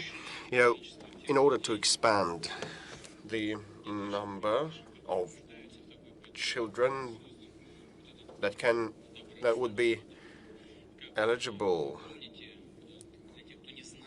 to receive this support, we have established the Circle of Good Foundation, and it is funded by the increase in the personal income tax rates for the affluent individuals. So this additional windfall income of theirs allows us to tax it, and the money, as we originally said, will definitely be spent on curing the patients with orphan diseases like the SMA. Previously, 74 individuals across the country received the support from different budgets, and now it's more than 100, or probably it may be 1,000. I'm not quite confident about the numbers here, but it has increased. The number has increased manifold. It costs a lot. It is quite expensive. I will not conceal that. Yesterday we discussed that with the colleagues, and they believe that after the first steps made by the foundation, and I will not tell you all the nitty-gritty of that, and I really want to say Well, what mattered most for us is to make sure that the money is distributed by people of gravitas with untainted reputation. And yesterday I was informed that, well, it is ongoing, it is underway. And via Gosuslugi web portal you can receive information, and medical personnel on the ground can consult you. And these are technicalities, and you, Albert, as a person that is knowledgeable of that and that you are showing your sympathy towards these ailing children and families, I hope that you will help them. But now the problem is about the age of the recipients. Now it is for those who are below 18 years of age. But I hope that with this therapy and with other medications that will emerge, for sure, we'll be able to extend their life and improve the life quality for those who have these diseases. And we are to start thinking what to do to help people when they pass the 18th anniversary, the 18th birthday of theirs, and live on. We'll definitely attend. Yes, over there is a girl, a young lady. Turn around, please. Yeah. Alexander Fedorchuk, Crimea 24 TV channel. Thank you for the opportunity to ask a question on behalf of our republic. I want to express our gratitude to you for all the changes. Over the past 7 years, we have an improvement in infrastructure, and roads and kindergartens are being built, but unfortunately the mobile connection is at the same low level, and major satellite operators from Russia cannot be around in our republic. How can that be resolved on the national level, and is it possible that major operators will flow to Crimea, will go to Crimea? Well, that is because of the sanctions that are imposed by our Western partners against the Crimeans and Crimeans. You know, I said that it is quite bizarre. If someone believes that the Crimea is occupied, it means that the Crimeans are a victim to the aggression. But if they have rejoined the Russian Federation upon their free will, it is a manifestation of democracy. So the sanctions are struggling the democracy. There's only one possible answer. They don't care a dime about the rights and the interests of the Crimeans and about the democracy also. But we are aware of that and will respond. And actually, we will resolve the water supply issue and the energy and power supply and infrastructure supply, not only in Taurida. And I asked the government, they will build more exits along this trunk road, and we will develop infrastructure in the lateral on coastal cities and the hinterland also. We will keep constructing hospitals, kindergartens, and schools. We will be doing the renovation, the repairs of the housing, including housing in disrepair. And by the way, Crimea and Sevastopol were later involved in the system of the relocation of the people living in the housing in disrepair. And so we have also involved them in this program. So far, they've been a bit lagging behind the program of the relocation for the people. But we will definitely continue our systematic work to find solutions for all the problems of Crimea, including the relocation of people from the disrepaired housing. Speaking of the mobile networks, just like in other areas, we will find possible solutions to ensure stable connections. I will not go too further ahead. They provide all the detailed information on how exactly we will do that in order not to hinder the process itself. We will be thinking about that, and I hope they will find the solution. There are certain questions related with the income. Please wait a bit. The income of the population is a problem, the levels of wages and the prices. We will keep working on this in due manner. And I hope that the people of Crimea and Sevastopol are feeling this even today, and they will feel even more tomorrow.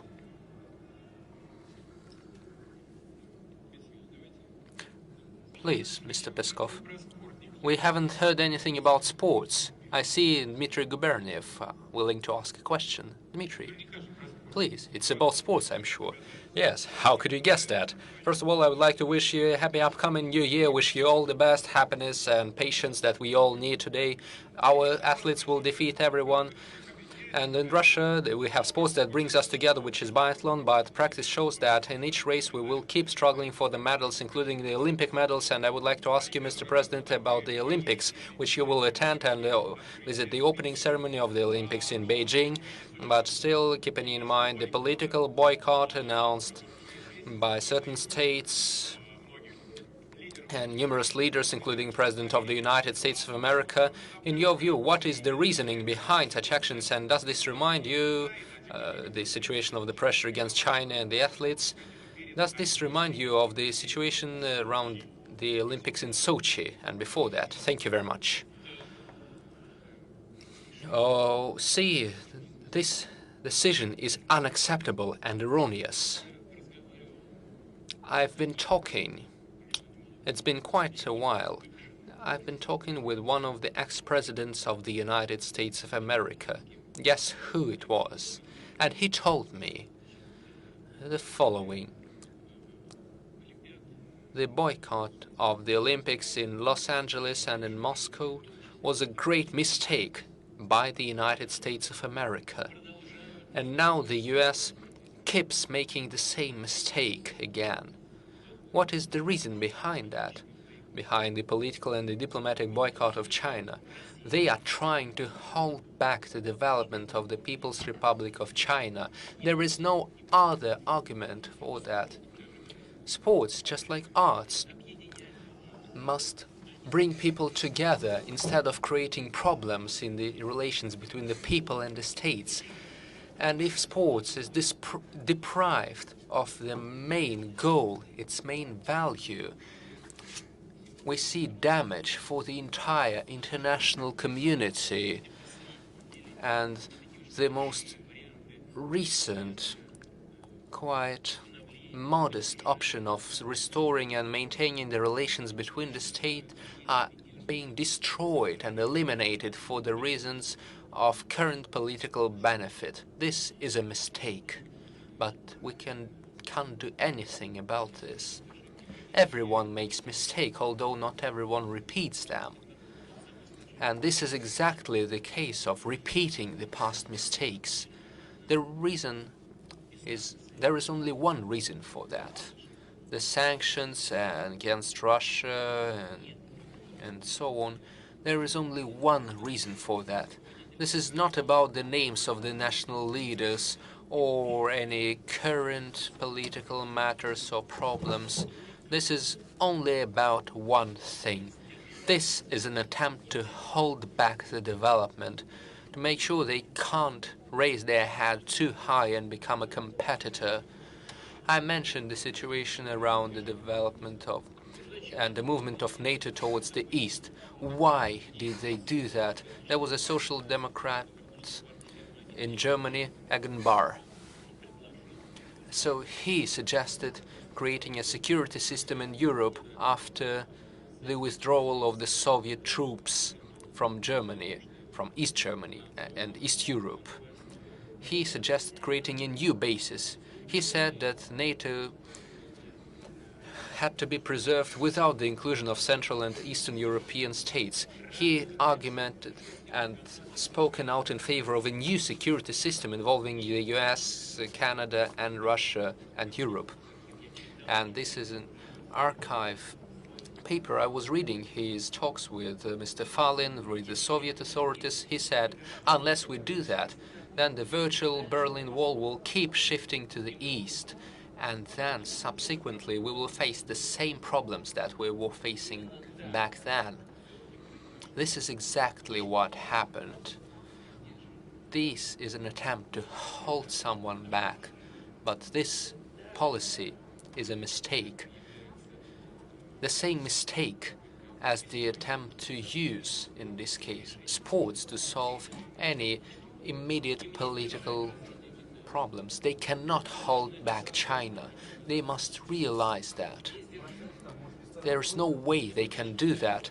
Today's China, by its purchasing capacity, is even more developed than the US economy, and after the year 2035 and 2050, China would inevitably become the leading world economy in all the other aspects. We must understand that, and perhaps if they understand that, they will act in a similar manner. Speaking of us, we were always against politicizing sports. I saw a question from the Far East in a blue jacket. Yes, Sector C3. Greetings, Mr. President. We're always glad to see you in Vladivostok. And I'm always glad to come to Vladivostok as well, especially after the relevant events that took place there, including the APEC and the restoration and the recovery of Vladivostok. And I hope all the people of the Far East can feel and see that. But there is a lot to come later. Your question, please. It is true. Vladivostok is facing great changes. On the first sign, I had a sign saying one-room apartment for 8 million. This doesn't mean I wanted to sell anything. This means that the housing prices in the Far East have reached an all-time high. We have a high level of construction. We have a great volume of constructing new apartments and housing, and we're solving many problems that we're facing, but at the same time the prices are spiking, reaching 8, 9 or 10 or even 12 million rubles. In essence, we've almost reached the same prices as in Moscow. This was significantly affected by the reduced rate mortgages in the Far East. This has greatly affected the prices, and this is a great hardship for the Far East. We are now one of the 3 regions in the decrease of the population. The people are fleeing from the Far East. We have to do something about this. We must establish a special mechanism for holding back the housing prices. Otherwise, we will be left without the youth. Let's see. Irina, was that your name? Am I right? It is true that we have established an entire please take your seat. An entire chain of supporting the housing market, especially for the Primorie, the Far East in general. They have a 2% yearly rate, and the 3% of the agricultural mortgage, 6% rate for families with children, and we have also extended the reduced rate mortgage into this next year with a 7% rate. And sure, we're given a certain level of housing technology development, it's always improving. We're improving the level of industrial production of the construction materials. This is about the supply. The supply affects the demand and the prices as well. We introduced the 2% rate in order to decrease the prices, and overall it has played a positive role. The depopulation is happening, and the housing prices are not the only reason. We are currently considering what can be done. The low mortgage rates result in increased housing prices, but nevertheless, this also means that 90 million square meters of new housing has been constructed. We see obvious positive effects, and the number of families who are improving their housing conditions have increased multifold. This includes the individual housing construction as well. The Far East requires special attention. This means comprehensive work. We need to stop the depopulation and reverse it. We must make the life in the Far East attractive in the modern conditions. What can we do for that? We must develop the economy. First of all, we must create modern, high-tech and interesting and high-paid jobs. We must make sure that people are eager to work there. We must develop the social sector. We must reinforce and build up the new universities in the Ruski Island. We must develop other universities and schools, kindergartens. We must make sure the life is comfortable. We have a large-scale program for that end, which includes the establishment of special priority development zones, as well as low rates of loans, and so on. We establish entire clusters of development. Not far from Vladivostok, there is a well-known Zvezda factory. We haven't seen such large-scale vessel construction even in the Soviet times. Zvezda is one of the largest dry docks in Russia, and currently, if needed, we can proceed with the construction of large-scale military vessels. We are currently constructing specialized civilian vessels for servicing the offshore drilling sites, for working in the sea, and so on. This is what we're doing. And the people actually come there to work. They come there from the European part of Russia, since that is interesting for them, and the payment is good, and it requires highly skilled professionals. This is exactly what we should be doing in all the areas of the Far East. We must keep reinforcing the city of Tsiolkovsky and the new space research facility and the space launch pad in the Far East. We must develop the car construction and use our own industrial facilities. We must work in all the areas to make sure that the life is attractive. We have the plans, but this is a matter of long cycles. The situation still is getting better. If you have any specific proposals, please formulate them and send them to us. We will be more than glad to consider them. Thank you very much. All right. I think we've taken enough of your time. I think we should be coming to the end soon. Please calm down. Just a second. We will take one question from this side, from the center, and the other side. So, please, Dmitry, choose anyone. Okay.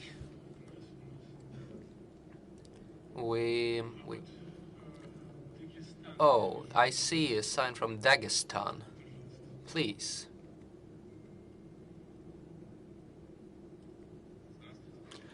Greetings, Mr. President Magomed Magomedov, the Republican Information Agency, Dagestan.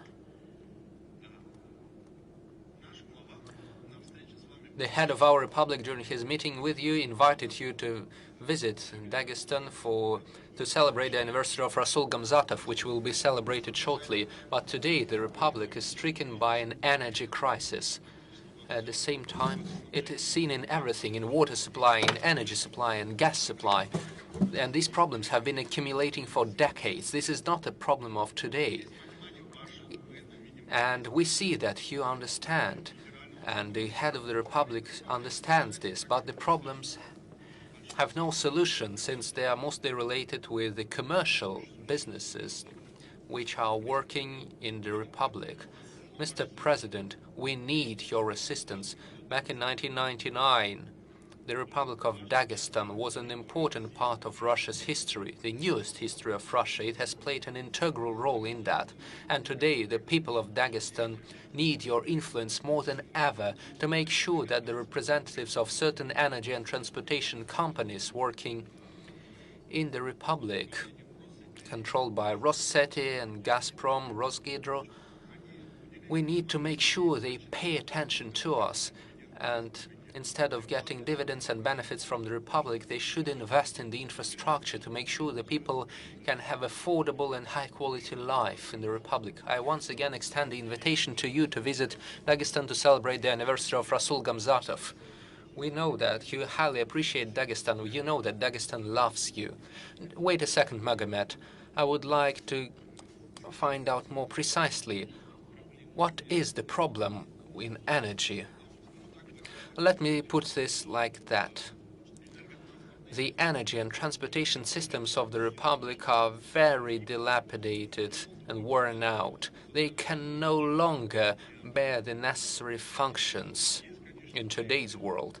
Sure, there are certain projects implemented by the regional authorities, but the regional authorities cannot bear this alone. For the people, it seems that there is no understanding between the commercial companies working in the Republic. They are the ones who define the work of the system. The authority works in such a way that it is controlled from the federal center, and this means that there are no mechanisms of local activism. What are the companies we're talking about? The electricity supply. Yes, we're talking about the Rossetti company in particular, or their affiliates. I cannot give the exact names. What else? The water suppliers. The water suppliers are controlled by the large commercial companies of Russia, and perhaps they may be affiliated with Rosgidro company, and there is a great problem related with the transportation of natural gas to the smaller villages. Thank you. Okay, I will look into that. The Rossetti company or some of its affiliates might be involved. Speaking of the water supply, we must take a look at the work of the local regional authorities. We must see how they work on the system of the water supplies. We must see if they are controlled by the Republic or any commercial companies. We must find out precisely what is going on. And the same goes for the Rosgidro company. I cannot give you a precise answer on each of the questions, but I have a clear idea of what we might be dealing with, and we will deal with that. Thank you very much. And I would like to ask you to extend my best wishes and the wishes of the upcoming new year, since I have a special relation with Dagestan. And the work in Dagestan currently is a great opportunity for the career, and the current head of Dagestan has become a head of the United Russia Party fraction in the State Duma. Mr. President, we do see your attention, and we always feel that. So in the name of the journalist community and the people of the Republic, thank you, and a happy upcoming new year. Thank you very much. Now a question from the central sector. Anything. Dmitry. Any poster, any sign. Yes, I see a lady in a green suit in the center.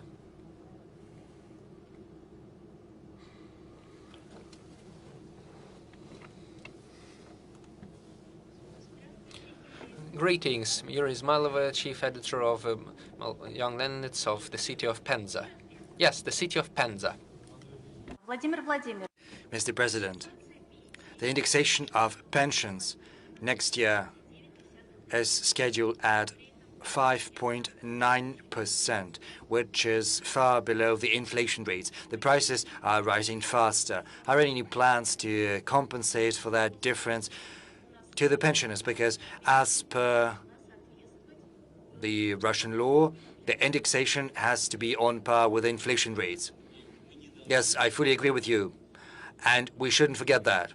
The government of Russia will have to do everything in its power to make sure it's in compliance with the promises of previous years.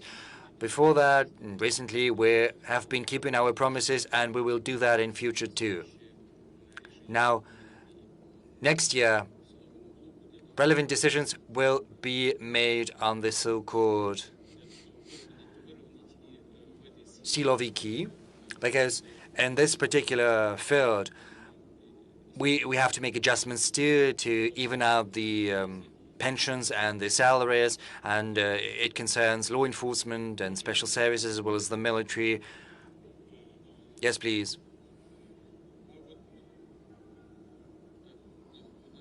Dmitry, where do I turn? Well, the public television of Russia. Let's give them the floor.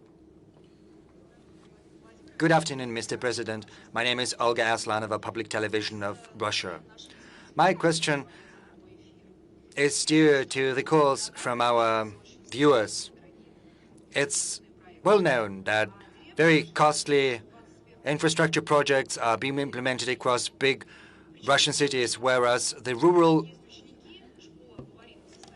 regions are still very outdated, very archaic. Sometimes you have to go 20 kilometers to get to school. Sometimes there are no buses simply because the roads have fallen into disrepair. There is no sewage, there is no water supply in the countryside, but still the internet is there. So what is the government trying to do? Will it look on a systemic basis into infrastructure and the countryside, or will it just do some patches?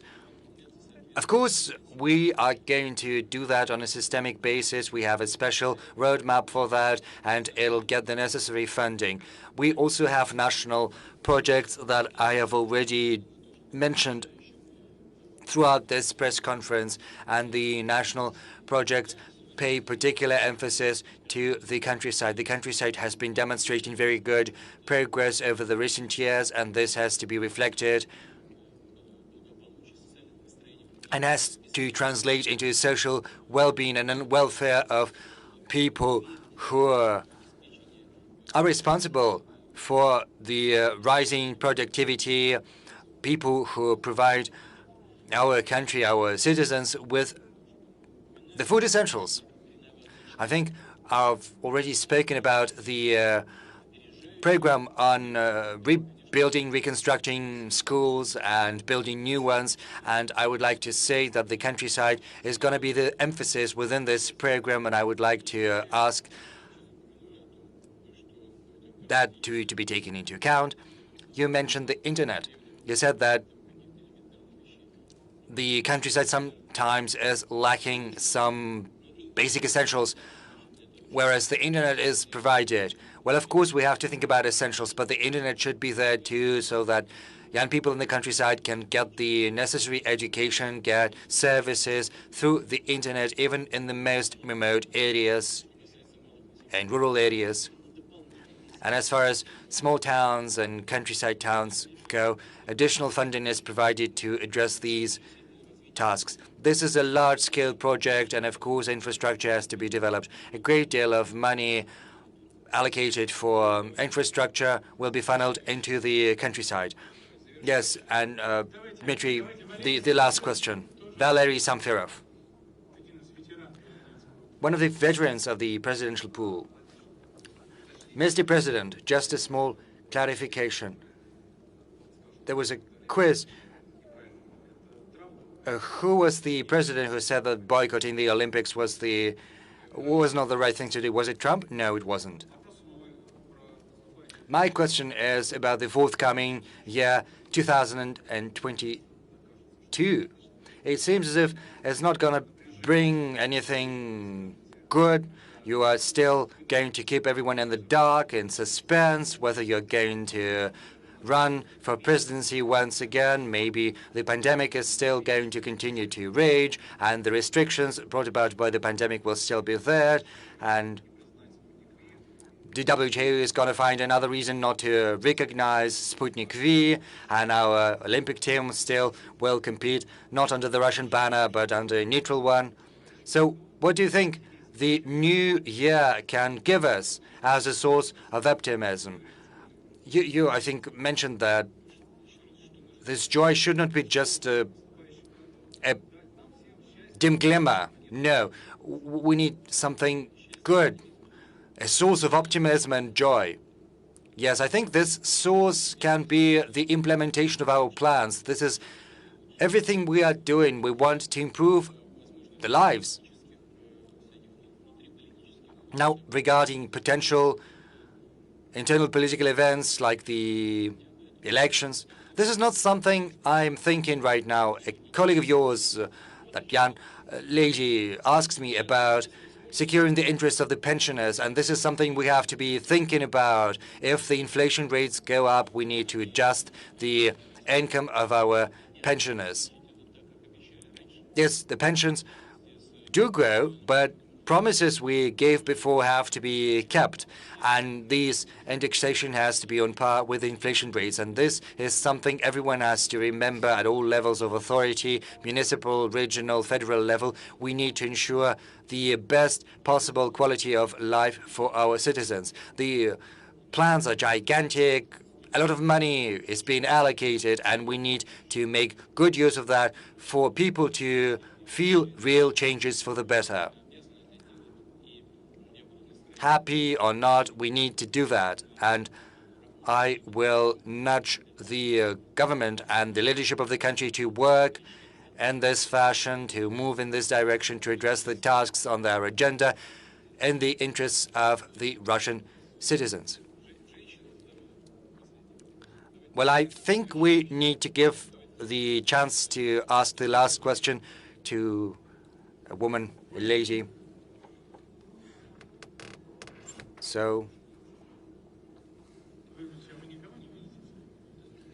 don't you see anyone? Russia, culture? Yes, please, go ahead. The first row, please, at the center. Good afternoon. My name is Yana Muzika, Russia Culture TV channel. Mr. President, we see a growing number of administrative and criminal cases involving accusations of extremism, propaganda, or insulting someone's feelings,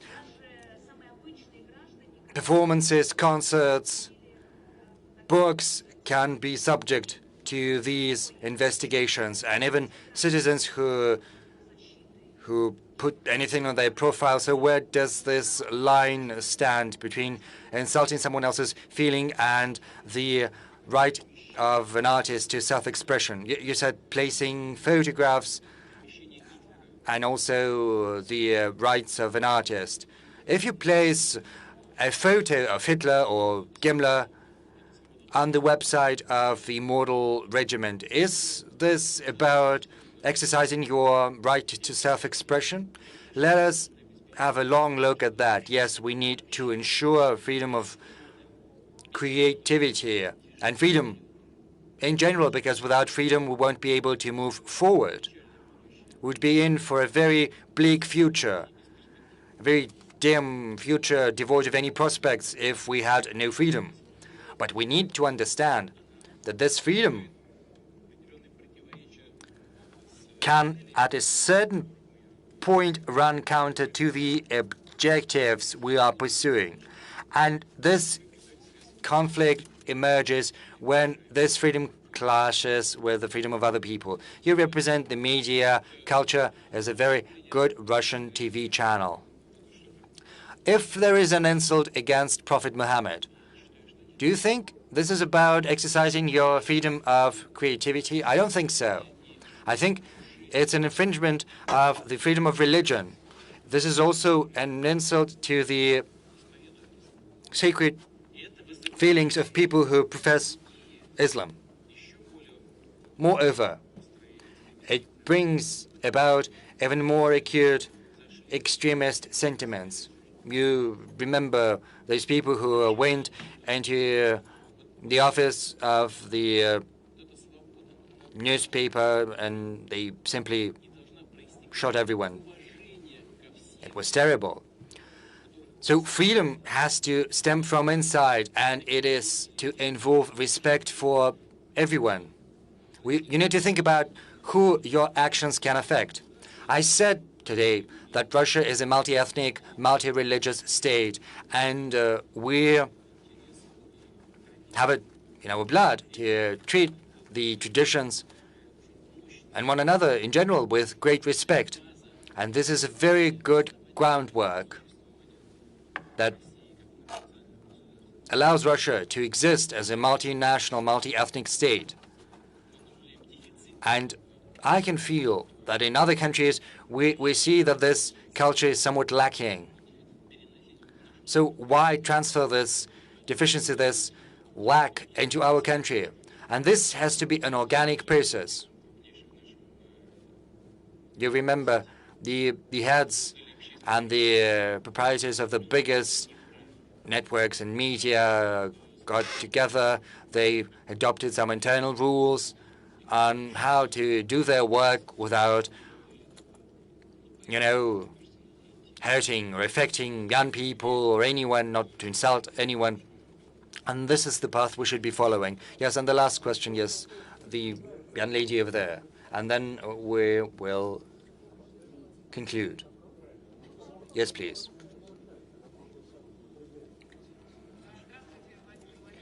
Good afternoon, Mr. President. My name is Zuhra Ishmuhamedova, Sputnik News Agency. My question is about Afghanistan. On August the 15th, all of us witnessed the Taliban movement seize power in Kabul after the flight of now ex-President Ashraf Ghani. My question is whether Russia is going to recognize the Taliban government and what are the prospects for developing ties between Russia and Afghanistan.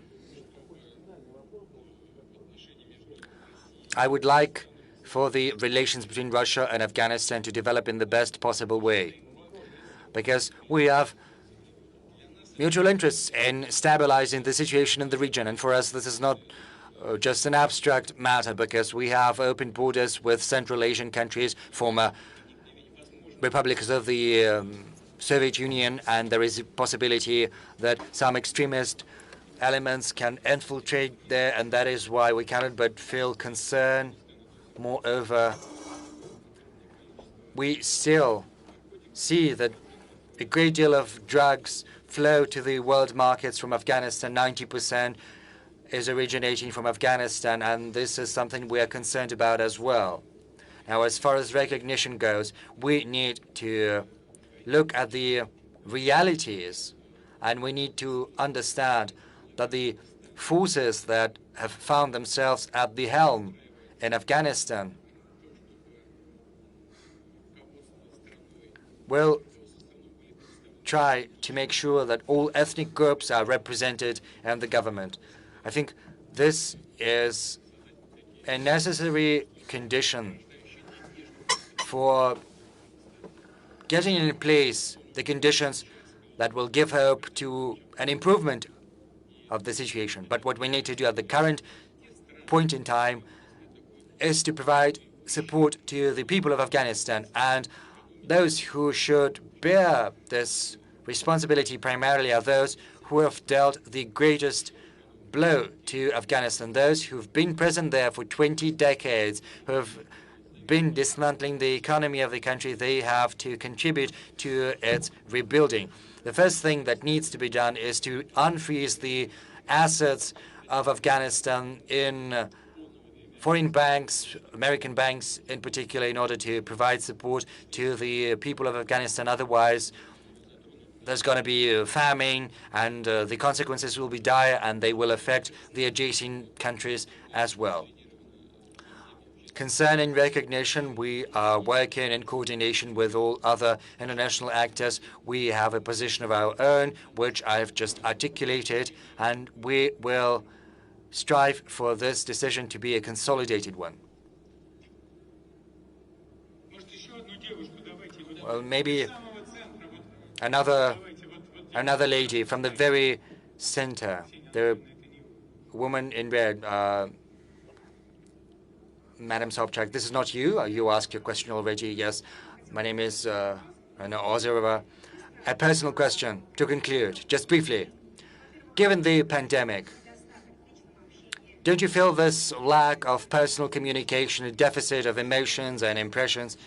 You said that you speak to your employees from a distance of 3 meters. If there is no contact, this eye-to-eye contact, is it efficient enough? Moreover, yes, you speak with people through video conferences. Maybe it's more efficient, faster, swift, but still. Let me respond to the first question. This 3-meter distance is not that big of a distance. There's a big distance right now between the two of us, but we still have a free communication. And if a colleague is sitting 3 meters from me, that's not that much of a distance. I almost don't feel it. And of course, if communication is carried out through modern media, well, it's all been fine-tuned. It's all very smooth. Now, as for communication with my family, with friends, with whom you need to sit very close, of course, I feel this lack just as any other person would. And another question about your athletic regime, your sports regime. Are you still following your schedule? And what about your leisure time? How has your leisure changed due to the pandemic? Do you follow what's happening in theater, in cinema? Are you following popular bloggers? Do you watch them TV series? Well, honestly, I'm not following what the bloggers are doing. And, well, I haven't been following people for a very long time, since I quit the Federal Security Service.